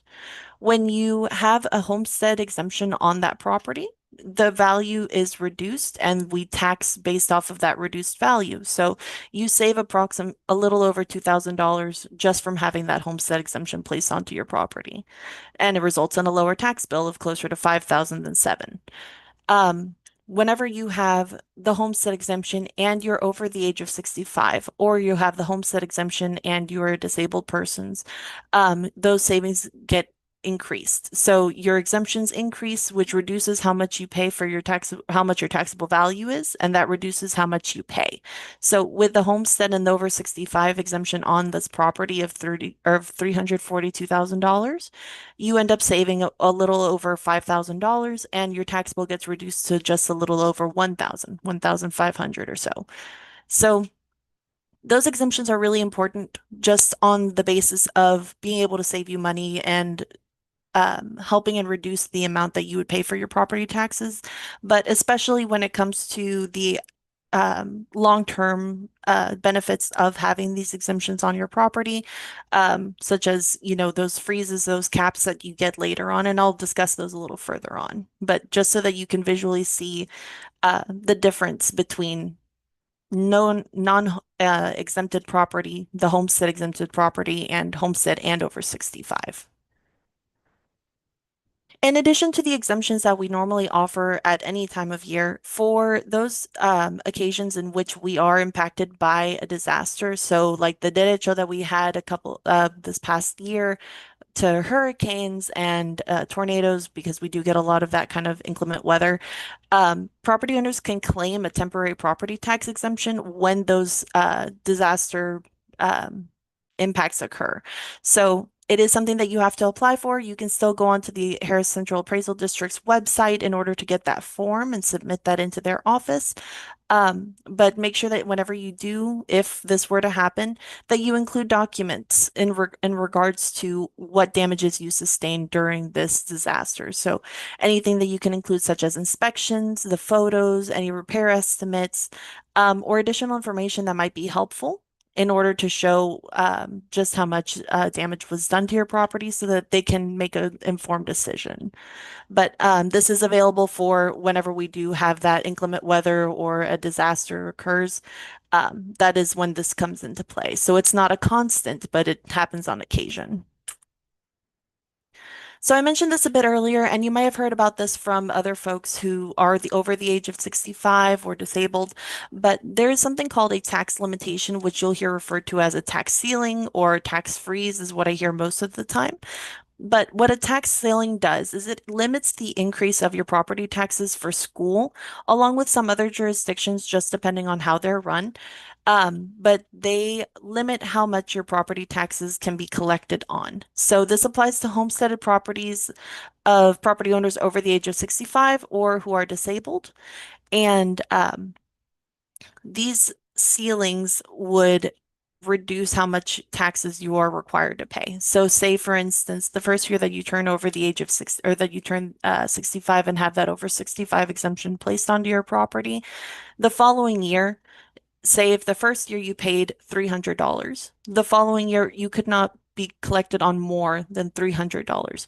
You could pay less depending on the value of your property or the taxing rate, depending on what the situation is, but you would not be collected on more than that $300 that you paid that initial year. And that continues to go forward. So say, for instance, if your taxes drop below the $300, you would pay that lesser amount. But if they go higher than the 300 and the calculations state that you would pay closer to 400 or 500 or whatever the case may be, you would only pay that $300 on that school jurisdiction in order to maintain with that tax ceiling. So that's something really important that a lot of folks don't recognize, and they look at their calculations and they wonder, well, how does the math work? This isn't, the math doesn't make any sense, and that's why. It's because it's not something that's necessarily calculated. It's what's based on the history of your property tax payments and what it was prior to that or in that first year of having that over 65 exemption. Another benefit of that over 65 exemption or that disability exemption, in addition to your disabled veterans exemptions, those who are applicable for those, is a tax deferral. Now, a tax deferral is a postponement of payment for your property taxes. Those taxes are still due. You're still required to pay your taxes. However, as opposed to the general way of being where you are required to pay your property taxes by the end of January each year, if you have a tax deferral, it protects you from additional penalty fees that would normally be incurred if you don't pay by that date. With a tax deferral active, you pay a 5% interest fee per year. It's not automatic. It calculates as it goes through the year. So really, the amount of penalty that or the amount of interest that you pay overall is drastically lowered when you have that tax deferral. This is very helpful for those folks who are on, say, a limited income. They're not able to pay the full amount or the full brunt of your taxes at the end of January. In addition to just protecting yourself from, difficult circumstances in which you are unable to pay your taxes, or you forget, or you're not in the position where you're able to pay them easily. Say you're out of town, you're out of the country, and you don't have a way of coming to pay your property taxes. This assists you in reducing how much an interest you would pay, and it does not collect any penalty this way. So super helpful for those folks who are needing that additional time or that peace of mind when it comes to paying your property taxes. In addition to helping reduce how much you pay for penalty and interest, it also prevents foreclosure on properties that in which you say are over the age of 65. You're living in this home, but you are on a limited income. You're not able to pay your property taxes, or you're not able to pay, a general normal payment agreement as one normally would be required to do. But having that tax deferral prevents that foreclosure, and it prevents you from having to pay those additional attorney's fees that would normally incur from delinquent property taxes. So super helpful, very great of a help whenever it comes to that special type of situation. And again, it does apply to residential homesteads for those who have the over 65 exemption, or disabled homeowners, or disabled veteran. There is a note on here that you please contact your mortgage company if you are still making payments on the property through a mortgage company. If you refinance, whatever the situation may be, that you contact your bank or your financing institution in order to verify that you are able to have a deferral on your property tax accounts. Because what happens a lot is someone will apply for the deferral. But while they have that deferral, they're making their payments to their bank. Their bank sees that they have not paid their property taxes. And they are required, because they have an interest in the property, to pay those property taxes off as soon as possible. So the bank will pay those property taxes because those taxes are still due. However, the bank will then turn around and then require that you pay the bank in order to make up for that payment that would have been made to your property taxes. So make sure that you contact your bank first before you go and apply for this deferral, because it can help you and be able to be of assistance. Now, when you have a deferral, all of those postponed taxes, say you're unable to make the full payment or you're unable to make any payments for your property taxes, and then you decide that you want to sell the property, or unfortunately the owner of the property passes away. When that happens, any of those leftover taxes that have not been paid and that had been postponed for all this time, or for however many years that you've had this deferral on your property, those taxes are due. Now, you have 181 days in which to pay those property taxes at that nice 5% interest rate that had collected for every year that had passed. However, once those 181 days have passed, that deferral is no longer active, and you get collected the total amount with penalty and interest for what would have accrued from the time in which they had passed. So it's very important that if you decide to go through and apply for a deferral, that you have this conversation with your heirs, with those who are going to be maintaining the property after you're gone, that they be aware that any taxes that are owed up to that point or that any of those taxes that are owed are going to be the responsibility of the heirs whenever this current homeowner passes away. So just keep that in mind. It is a very great help, but it is one of those things that you want to make sure that everyone is aware of whenever the time comes, so that you're able to make those good decisions whenever it comes down to actually settling the terms of your will and your estate. For those of us who are not over the age of 65, are not disabled, or are not disabled veterans, there are still other methods in which you can pay for your property taxes even after they're delinquent. We offer flexible payment plans for properties, which are homesteads. So we have 12 to 36 month payment agreements. Usually they'll do it in terms of a year, so 12, 24, 36. It is a financial planning tool. It helps you pay off those taxes and avoid collection efforts, foreclosure efforts, and foreclosure actions. And if you are able to have this payment agreement created prior to the attorneys beginning a collection on the account, you can avoid those attorney collection fees as well. This also is applicable towards business property or non-homesteaded property. But the homestead plan is really also included in there, but they have that additional 12 to 36 months for business and non-residential property. We have 12-month payment agreements that you are able to go and request to be applied to your account. For the homesteaded plans, when you're making those payments, there is still penalty and interest collected on the account. Those penalty and interest fees don't go away. We can't remove them. But what the homesteaded plan does is it freezes the penalty at the percentage of which the month that you create the agreement on. So in February, that's 7%, and then it's 1% interest per month. So that continues to accrue that way, but it's at a lesser rate than it would normally. For other non-residence payment agreements, it's a 12-month payment plan, and the accrued penalty and interest will accrue as normal. It would accrue at that normal 7% for February, 9% for March, and it continues to accrue. And those penalty and interest fees are on the state comptroller's website, or you can ask later on if you need that information. But those penalty and interest fees continue to accrue as normal. Either of these payment agreements can be created by giving our office a call, by sending us an email, or going online to request for a payment agreement to be set up for you. They are also able to assist you with getting these set up in any of our branch offices.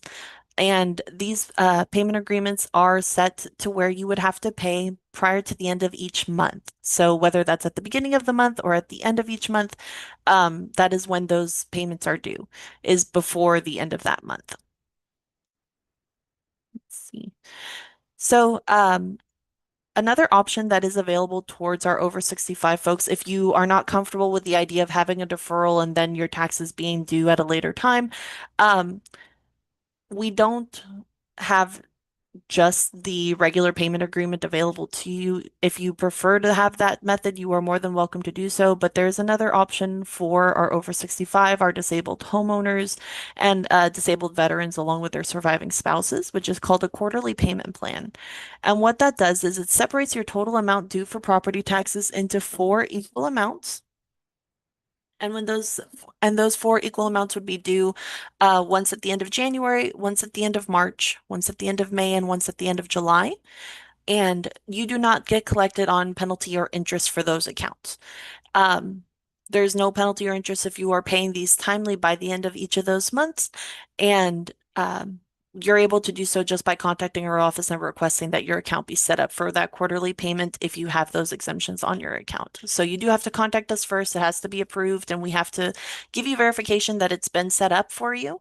But once you have those exemptions on your property, you can contact us and we can assist you in getting those started for you. And this is another one of those options that we have available in order to assist our folks who are over the age of 65 or disabled veterans in order to make sure that they're staying in their home and able to make their payments with as much ease as possible.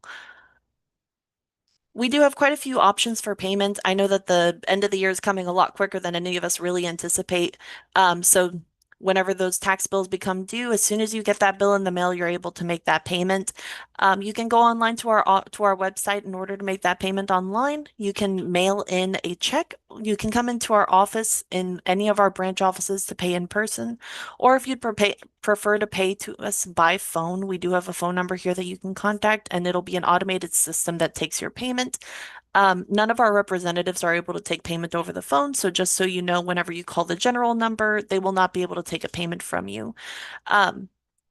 But you are able to make those partial or full payments on any of these methods aside from that telephone system. And just keep in mind that whenever you're making that payment with a credit card, it's a 2.45% fee. Cash and e-check payments are free at this moment, but for next year that might be changing, and I believe that they're going to start collecting a 50-cent fee for it. And cash is only allowed in person at the branch offices. So whenever you're making your payment, just, be wary and be aware of what is going to be required. That 2.45% fee for credit cards is applicable everywhere, all across the board, no matter which method you use to pay. If you're paying with a card, there is going to be that additional fee. So just keep that in mind. We are here to help. If you'd like to take a screen grab of the QR code that's here, if you'd like to take down our information to give us a call or to email us or to go onto our website, we're happy to help. We're always willing to get on the line and assist you with whatever it is that you're needing and get you the help that you need for your property taxes or answer any questions that you might have. I haven't checked on the chat since I hopped on, so I'm gonna look on here, but that is the end of my presentation. I'm very happy to have been here and be able to answer some questions, but please feel Oh, free to. go ahead. I'm sorry. No, I'm sorry. Feel free to ask any questions or put them in the chat. I'm gonna hand it over to Miss Nia, and she'll be able to kind of direct us from there. I did have a quick question or something that if you could explain real quick. Mhm. What happens for those folks that, or if you could kind of explain a little bit more, if grandmother, grandfather, mother, father, whomever passes away that had that deferred exemption? What's the process for them if they now have inherited the property that had those, I mean, not deferred taxes? If they've had those deferred taxes for 5, 10 years, now there's 5, 10 years worth of taxes that are now due on that property that they just inherited. What happens?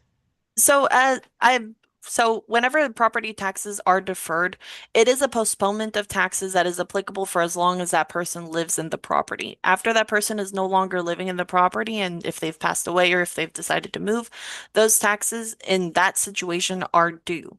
Now, they had been collecting that interest fee of 5% per year. So it's that interest fee is already included from the moment in which they pass away. However, once that deferral gets removed from the account, the taxpayer has 181 days. So the heir of the property would have 181 days to make that payment and to be able to enjoy that same interest amount due. Now, after those 181 days, the penalty and the interest for the account, as it would have been from the beginning, are going to be collected in full. So those whatever penalty and interest fees that had been deferred and postponed during their life gets removed, and we start collecting with penalty and interest as if that deferral had not been on there after those 181 days. So whatever's due at that point in time would be collected with penalty and interest. Okay. So for those folks that have those seniors that are living on fixed income, please, even if you got to go online and check the tax bill yourself, check to see if those tax bills have been paid. Because sometimes you get those seniors that don't want folks in their business, that don't want their kids to know that they're having financial difficulties. They may have had a tax deferral and nobody knew. Nobody knows that mama ain't paid her taxes in the last 4 or 5 years or what have you.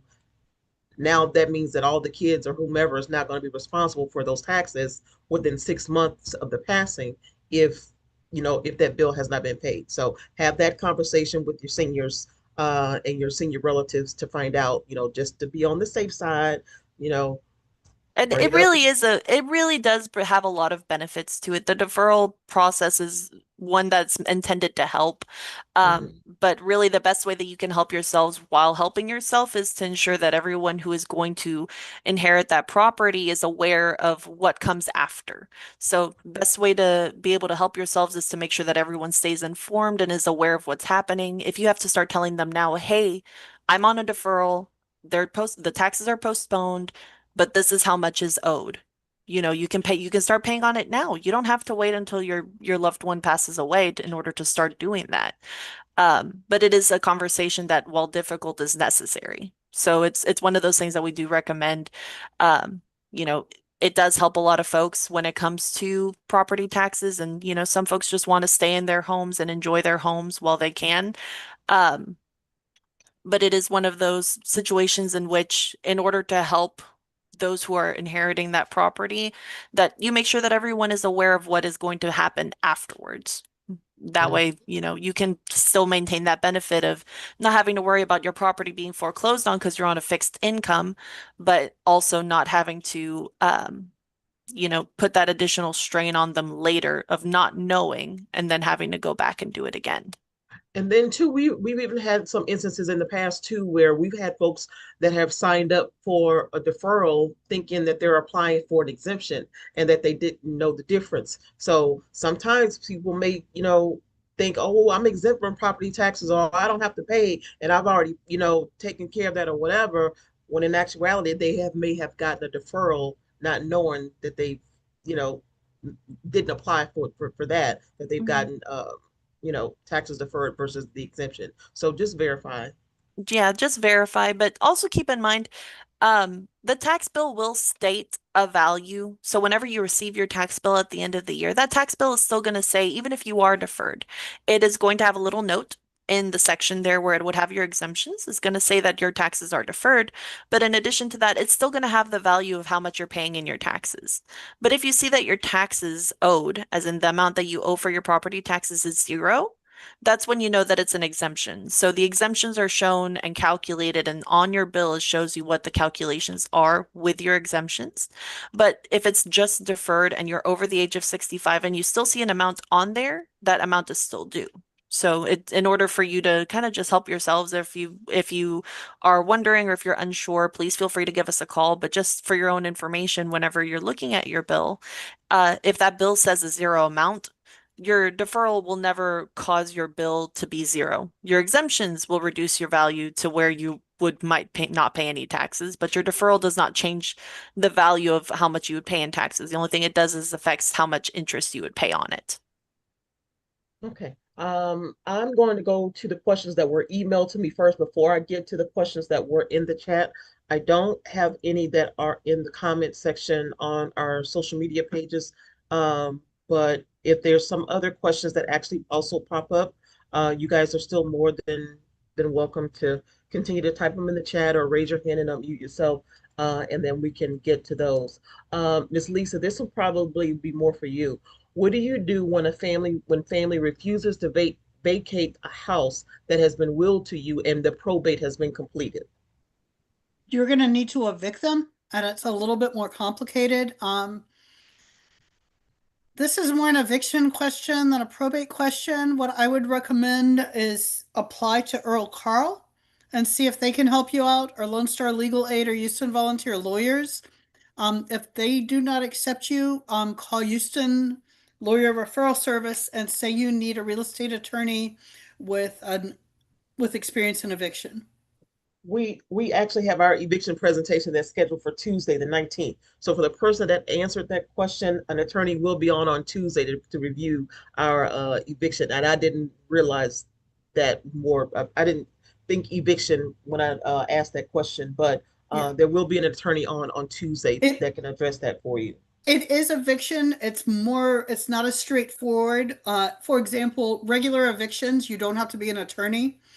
In Texas in general, if it's JP court, which is also known as small claims court, you don't have to be an attorney. But in the situation where you've inherited a house and there's a family member that won't leave, you're going to have an attorney handle the eviction.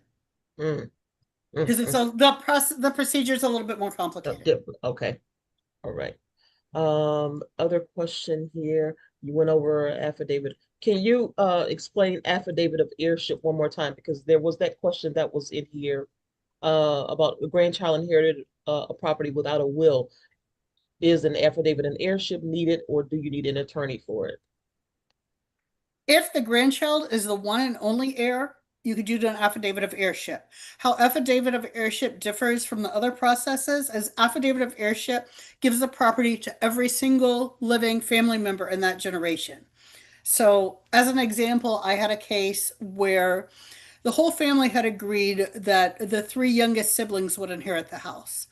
I did an affidavit of heirship from the mother. The father had already passed. I did it from the mother to all the children, and then the children who weren't going to live in the house signed deeds giving their share to the children who had agreed. So if the grandchild is the only heir, you can absolutely do it. I'd recommend talking to an attorney about it because I don't know enough details about the situation. Okay. All right. Making sure I got everything here. Again, just to remind everybody that I will be sending out a copy of the link of the presentation so that you can go back and watch the recording. The chat messages and responses will be available for you all to go back and view as well. Any references that were made, I did include those links in the chat, but I will also be including those on the email that I send out as well. And Everybody, along with the please, document.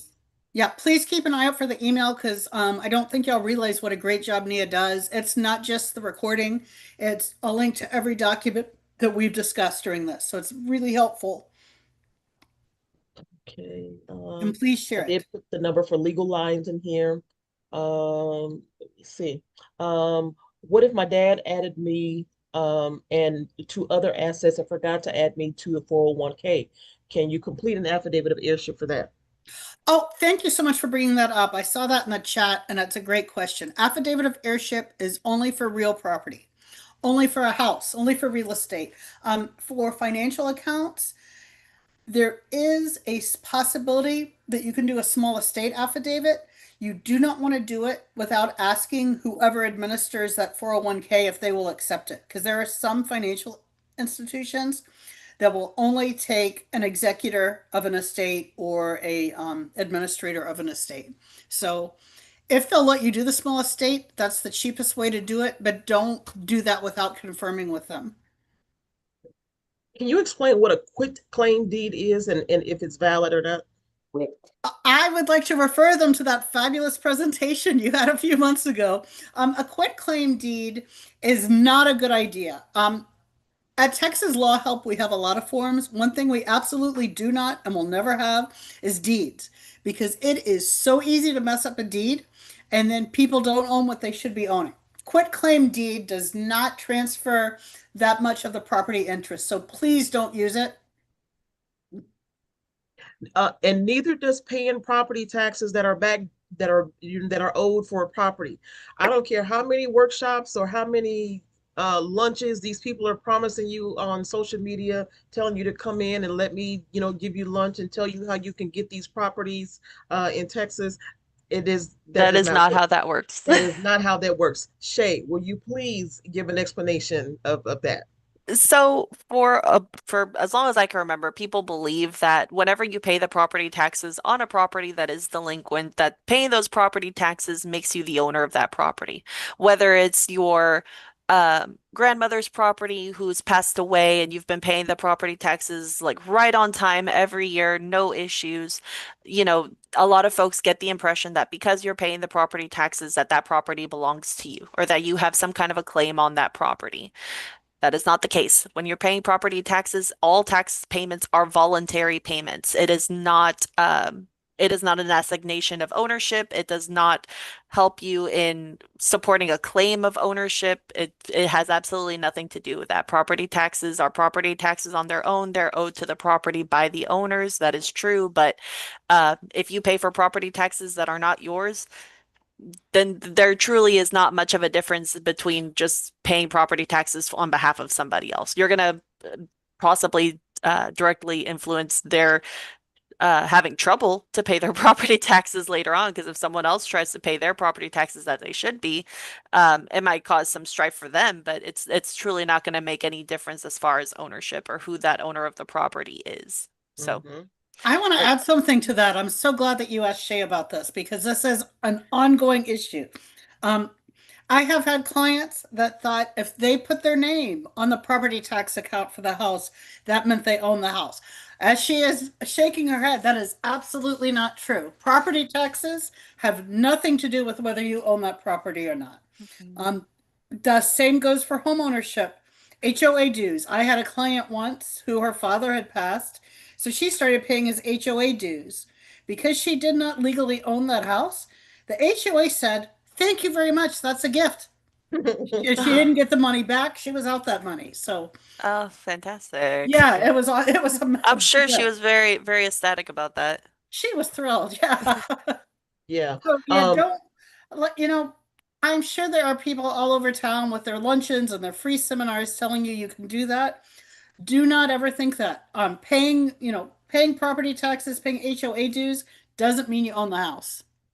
Yeah, and also I want to kind of warn people also um about these deed scams, the clear and title scams, the forgeries and fraud that has taken place. It has happened for far too often and far too many times, and people don't realize that they are losing their property because people are taking property Mhm. from them and filing false claims and deeds and things with the clerk's office.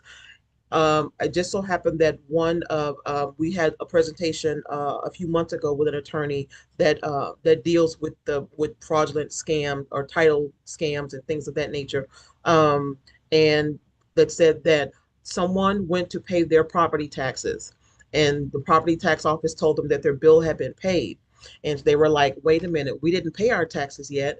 Our bill is due."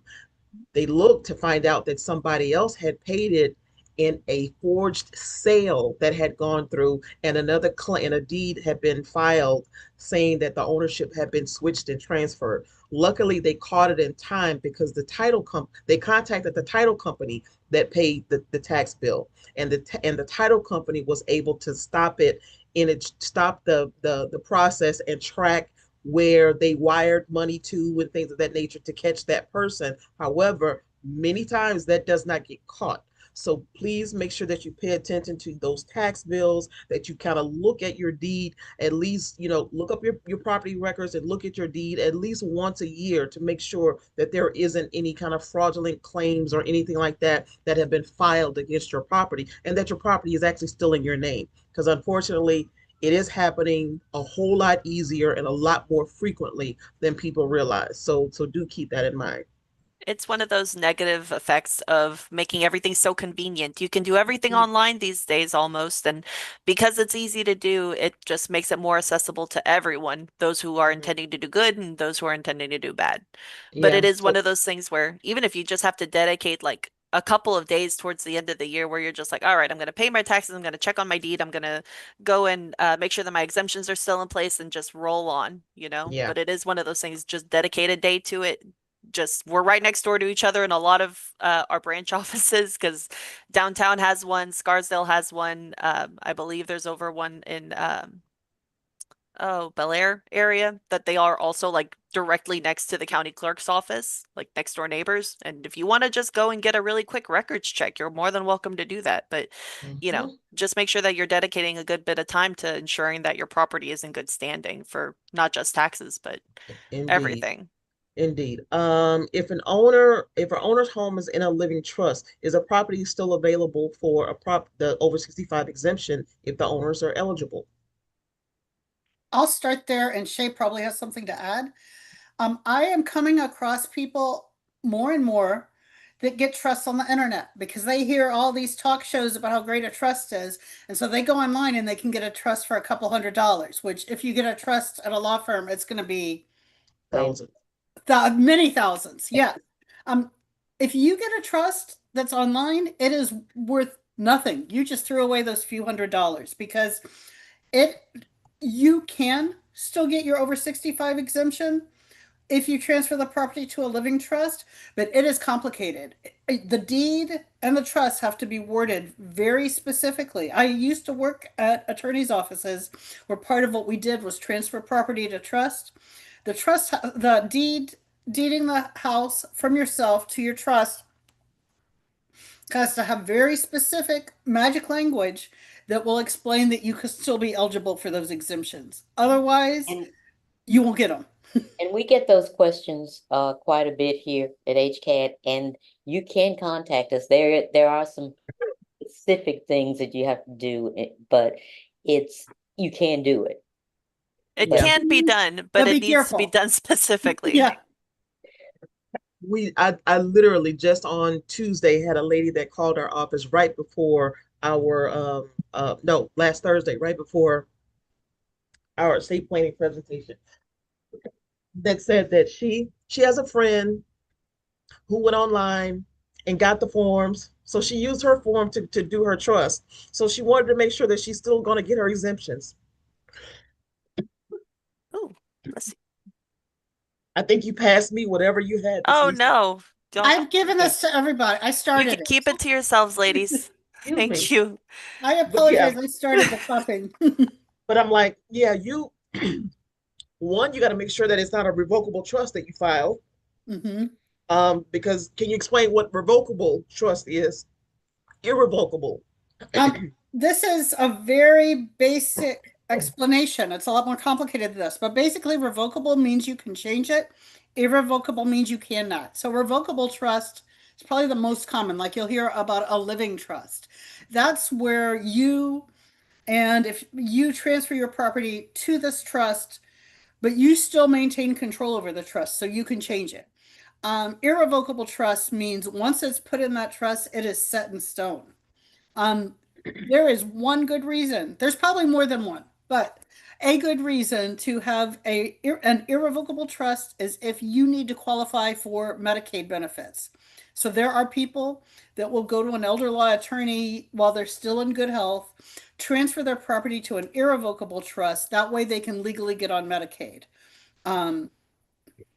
But if you transfer your house to an irrevocable trust and down the line you think, I really want to downsize, my kids are all gone, I need something smaller, I'm tired of this, it will be very difficult to sell it. Mm-hmm. Even a revocable, you still have to transfer it from the trust back to yourself. So in general, I'm sure I know that there are probably hundreds of attorneys in Houston that will take you out to dinner and give you this seminar on how trusts are the latest and greatest things. It's not that straightforward.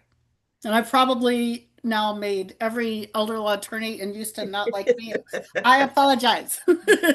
They'll get over it. Apologize for absolutely nothing. They will be quite all right. Let's see. It needs to be said. Indeed. Yes, You're indeed. absolutely right. Thank you. Whatever's going to save everybody the most amount of money and the least amount of time and the least amount of headache, we're all for it. That's what I am. I know We're there trying are to plenty of minimize. reasons for doing that. I'm here to simplify it and make it the easiest way for you and your family down the line. Yeah, because believe it or not, the probate process itself is not complicated. It's waiting for that court date. Harris lengthy. County just added a 5th probate court. It's still not enough. Yeah. So like you said, such a backlog.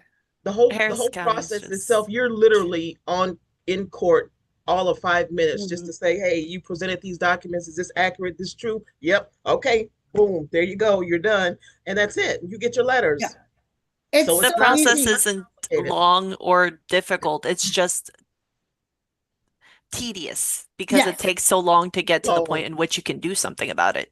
That's exactly right. But that's not a reason to be afraid of it at all.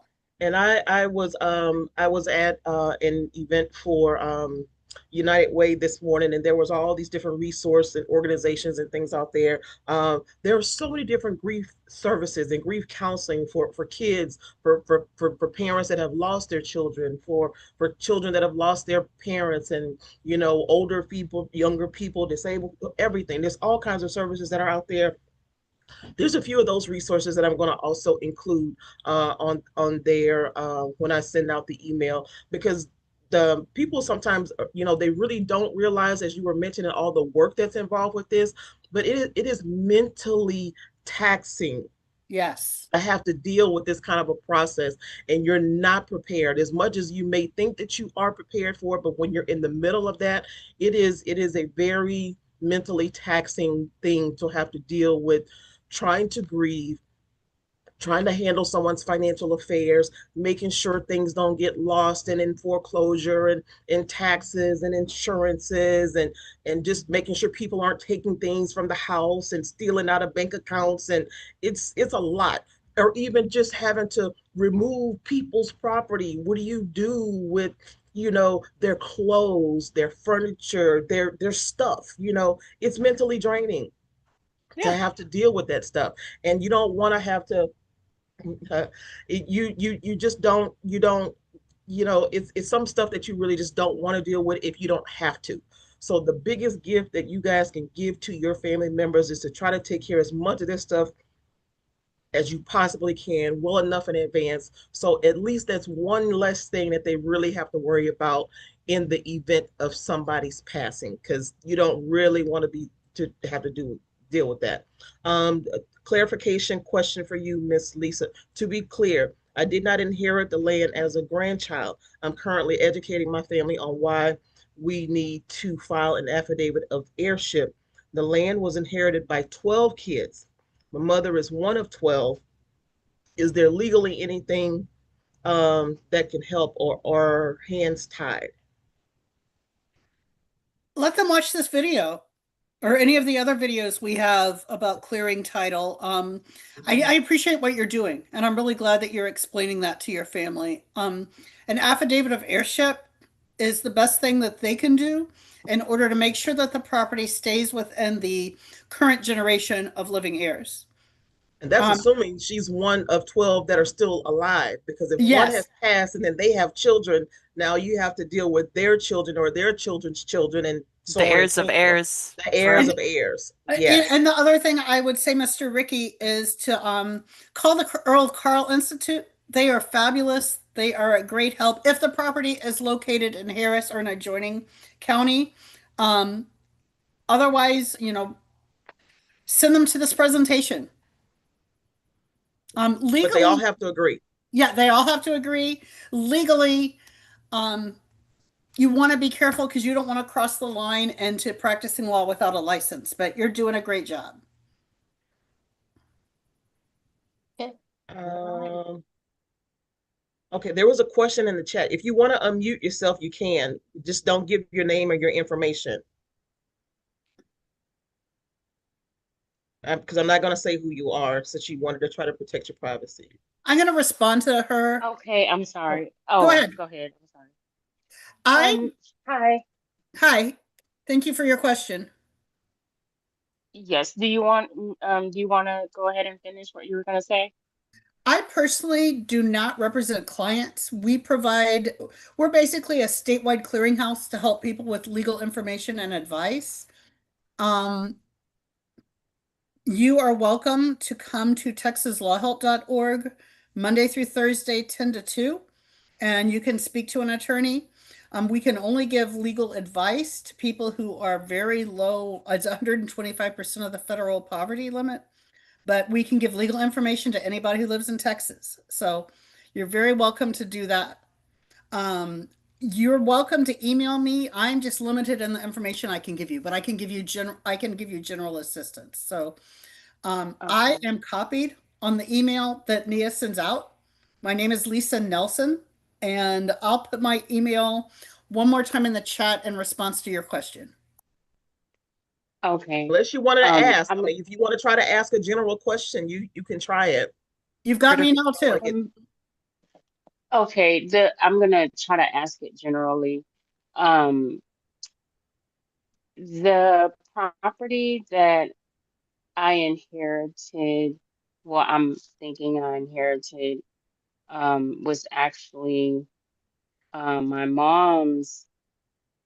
My mom actually inherited it from her mother, and but the property is still in her mother's, I mean, in her name, it's in her name, Your mother's or in mother's her name? mother's. Yes, ma'am, but I think from the documents that we found, I mean, it was legally, like, she inherited it, but when she passed, it was nowhere where she doesn't have a will. My mom didn't have a will, and um, Nothing's been recorded. nothing other than her mother passing it to her. You So, need to have an attorney take a look at this because affidavits of heirship are great. If it's, a generation that just passed away and it'd be the first generation to inherit it, it's straightforward. But when you've got multiple generations, you need to talk to a real estate attorney to have them check to make sure that the chain of title is clear because this gets more complicated. yeah, she actually, we found the documentation where my grandmother, you know, granted her the property, but when my mom passed away, um, we didn't know anything. This is new Sure. for us. It's like, do we file an heirship of affidavit because we still pay the taxes on the property, and it's kind of scary to know that if, if she's, if she didn't leave anything legally written to us, then, and we're still paying property taxes, we're paying it. So, just to Yeah, you need to be make sure responsible. that your grandmother's interest was also transferred directly to your mother, because just finding that paperwork doesn't mean that it's gone through the legal process Yeah. that needed to transfer it to your mother. So start with the Earl Carl Institute. Their information will be on the I've follow-up tried to email. look that website is not working. I'm not there anymore, but I know that all their information will be in the follow-up email. And For Earl Carl? yeah, Yeah, it's still working. Because I went on there, maybe I went on the wrong thing. I don't know.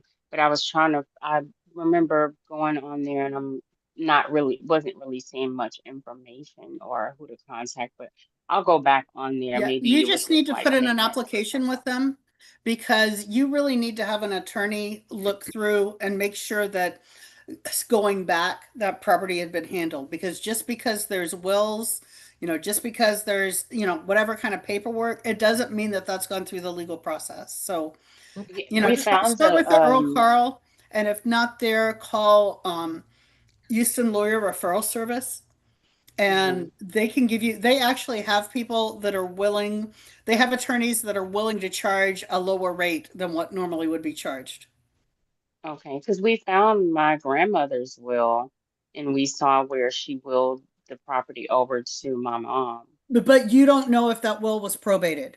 Just because it's in a will doesn't, the will has to go through the probate court process. If it's Yeah, it just a has a will out there, judge's name and all of that you signed still would need to it have an in there. attorney check it. Yeah, and even if Okay. it was probated, the process still needs to be done to actually transfer the property. So that's another step that a lot of people miss after probate, that even though, okay, the judge has decided this will is valid, everything is good to go, beneficiaries can now take possession of what they have. Somebody now has to go to that next step to actually transfer the property. So if that part still wasn't done, then it still hasn't been done. It's not automatic just because you went through No, probate. I get I will get calls all the time where someone thinks just because something was left in a will and the will was probated, that doesn't mean that someone has done the follow through. What if there's a will and the will says I leave my property to my daughter? The attorney and the executor of the will still has to prepare a deed transferring the property from the estate to that Mhm. daughter. So you need to have somebody who can go through the property records to make sure that everything has happened that needs to happen. So you're saying that where do I need to start by looking for somebody that can help me with the first steps Start with to go? either Earl Carl, and I don't know, they don't, sometimes they get full and can't take cases. Start with Earl Carl, I and then put their also go link to, in the chat. I put the link to their yeah, office in the chat. Houston Lawyer Referral Okay. Service. That's And in the that's for chat a as real well. estate attorney. That's in the chat as well. Okay. Um, I'll have to probably try to copy this somehow. You can click the link and it'll take you to their website. Okay. But these links will also be included in the email that I send out as well. Yeah, please, Okay, everybody, that'll don't help me. don't disregard the email because it has so much valuable information. Okay, and we'll receive the email right after. Yeah, after the recording gets done downloading and things, then I'll send the recording with all the reference information, a copy of the affidavit of heirship, a copy of a transfer on death deed with instructions of how all this stuff actually works. It'll be within a I day or really two. I mean, she's Yeah, very it'll be quick at within the getting. next day. Yeah. thank you so much. You're welcome. And Mr. Ricky asked a great question in the chat. He asked if affidavits are valid after 4 years, and the answer is absolutely yes. Great question. Affidavits of heirship are recorded in the real property records, and they are valid till there's a subsequent transfer of the property. Okay. I believe those are all of the questions. If I missed anything, please, you guys unmute yourself and ask, but I think I kind of went through the chat just to be on the safe side and make sure. I also went through the emails. Okay, look behind. Uh, Volunteer attending to get more information. Transfer on death deed. Okay, all right. So that's that. I just You wanted to all are say very something. welcome. Yes, ma'am. This is really it's eye-opening when you never think that it would happen to you until it happens. It's like, oh my God, what do we do? Because it's really real out here in these streets where people are, and just to hear you guys say that people are doing false transfer of titles, I didn't really understand how crucial, I mean, like how people are really, really doing that. I mean, you see the commercials and stuff, and where people are talking about how their houses were taken, but until you have a loved one that died without taking the responsibility of making the will and putting things in proper place, and then now you're like, wow, this is me, and this could be me, and all of what we own could be snatched up from under us, and you have no knowledge of what to do. This, I really, really, really appreciate um this presentation that y'all are offering. I came across this by just by chance or whatever. I really believe it's the Lord, but I know nothing about nothing, nothing about what to do. And this is very informative for me and my family because this is what we depend on right now. Like, and for just to know that it could possibly be fraudulently taken is Mhm. scary. It's very Please Mhm. share this everybody here. Please share this information. You know, we always end this with pay it forward.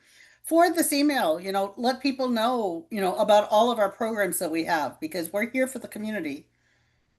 Indeed. And you're not the only one that doesn't know. So sometimes it's not that, people just didn't do it because they just didn't do it. It's because they don't know. A lot of times people assume you get a lot of older people, oh, Mhm. well, so and so is going to get the property after I'm gone anyway, not knowing there's a process, there's Yeah. stuff that needs to be done afterwards. So they don't necessarily do it out of just because, sometimes they really just don't know. So many And people don't know. we've been doing these presentations and doing this stuff since like 2018, 2019, 17, Maybe somewhere further around back. there.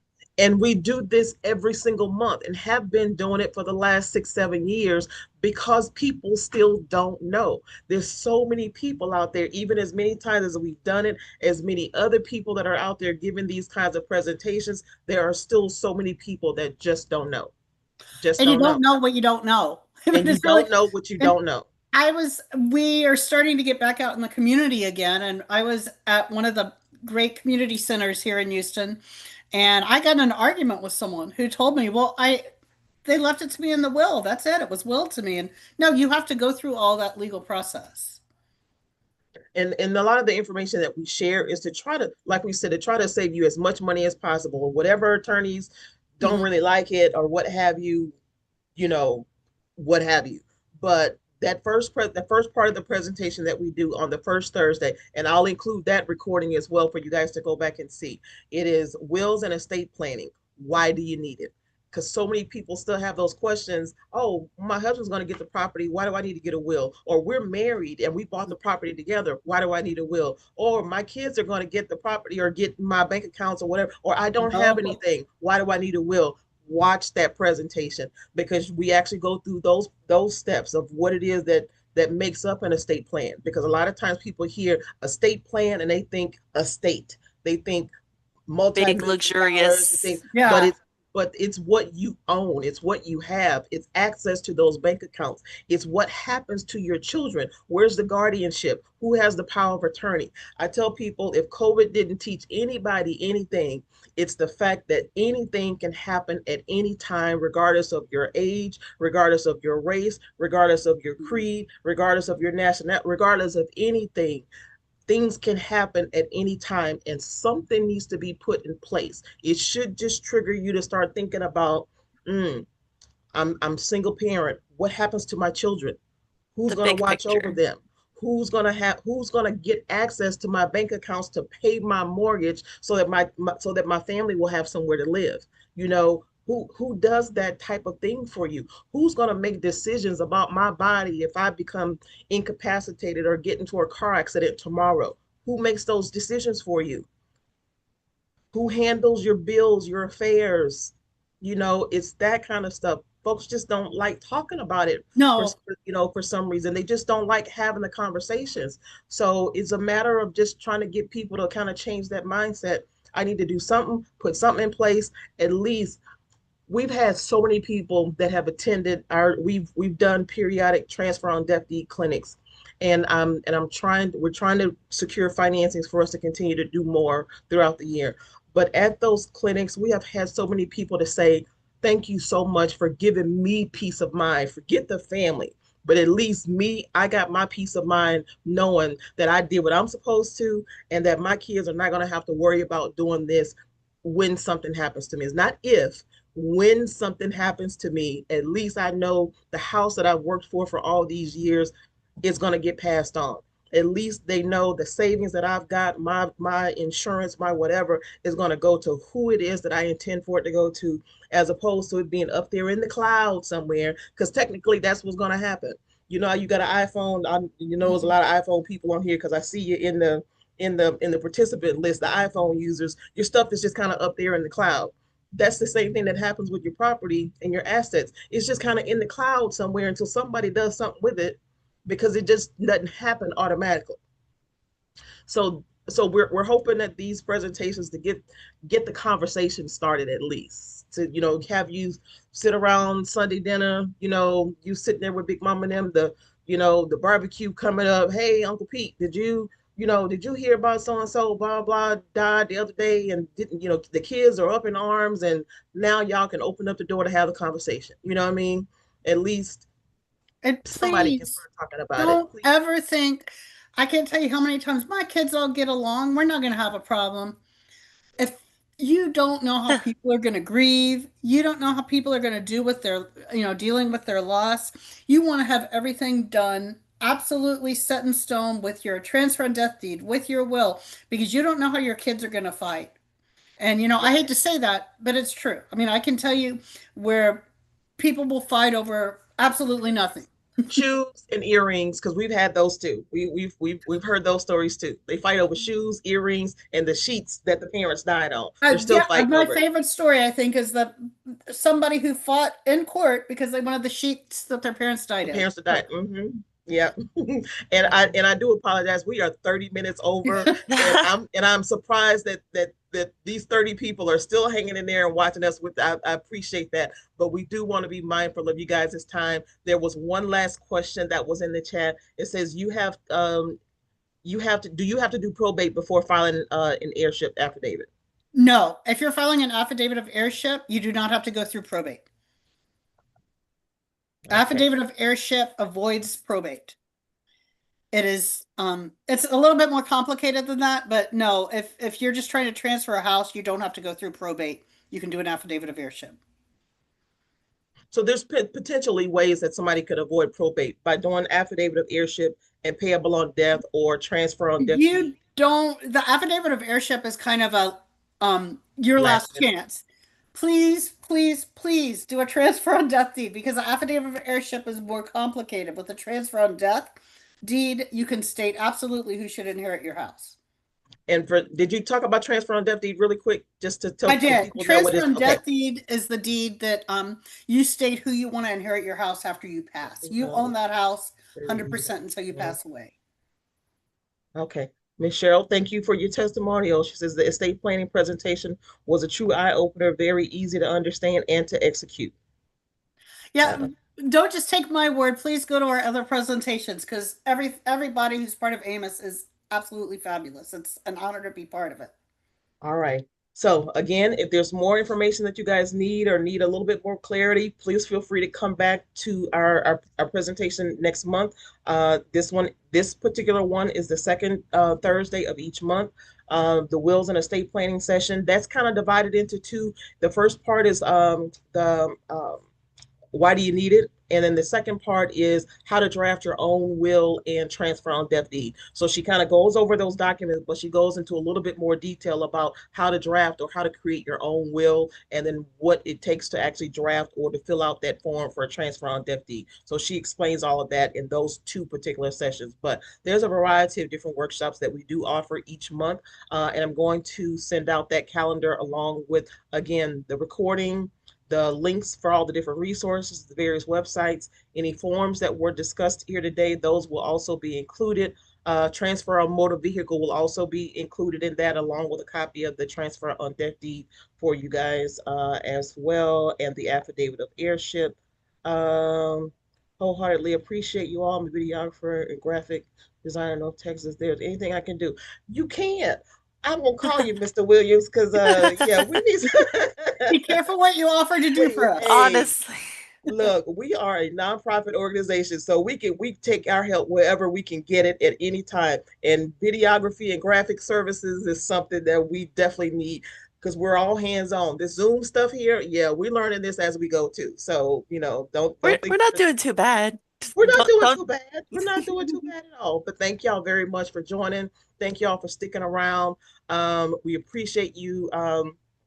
For being here. We do hope that you all got the information that you needed to receive here today.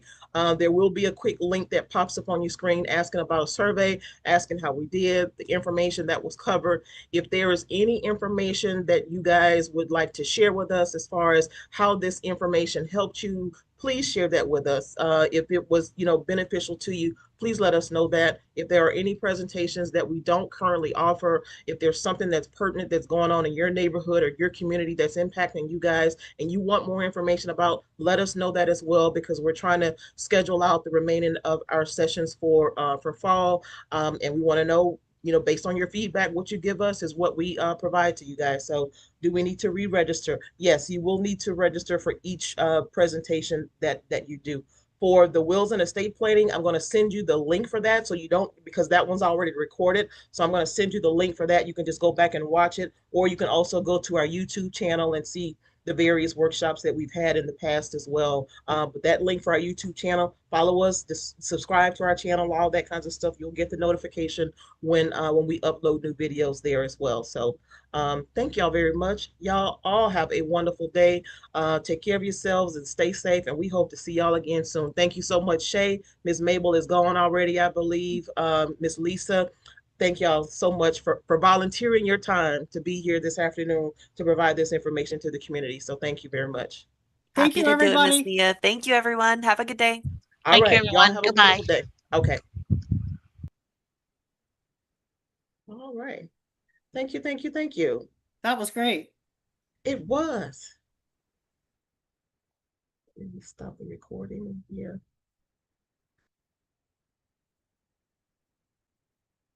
Okay, stop the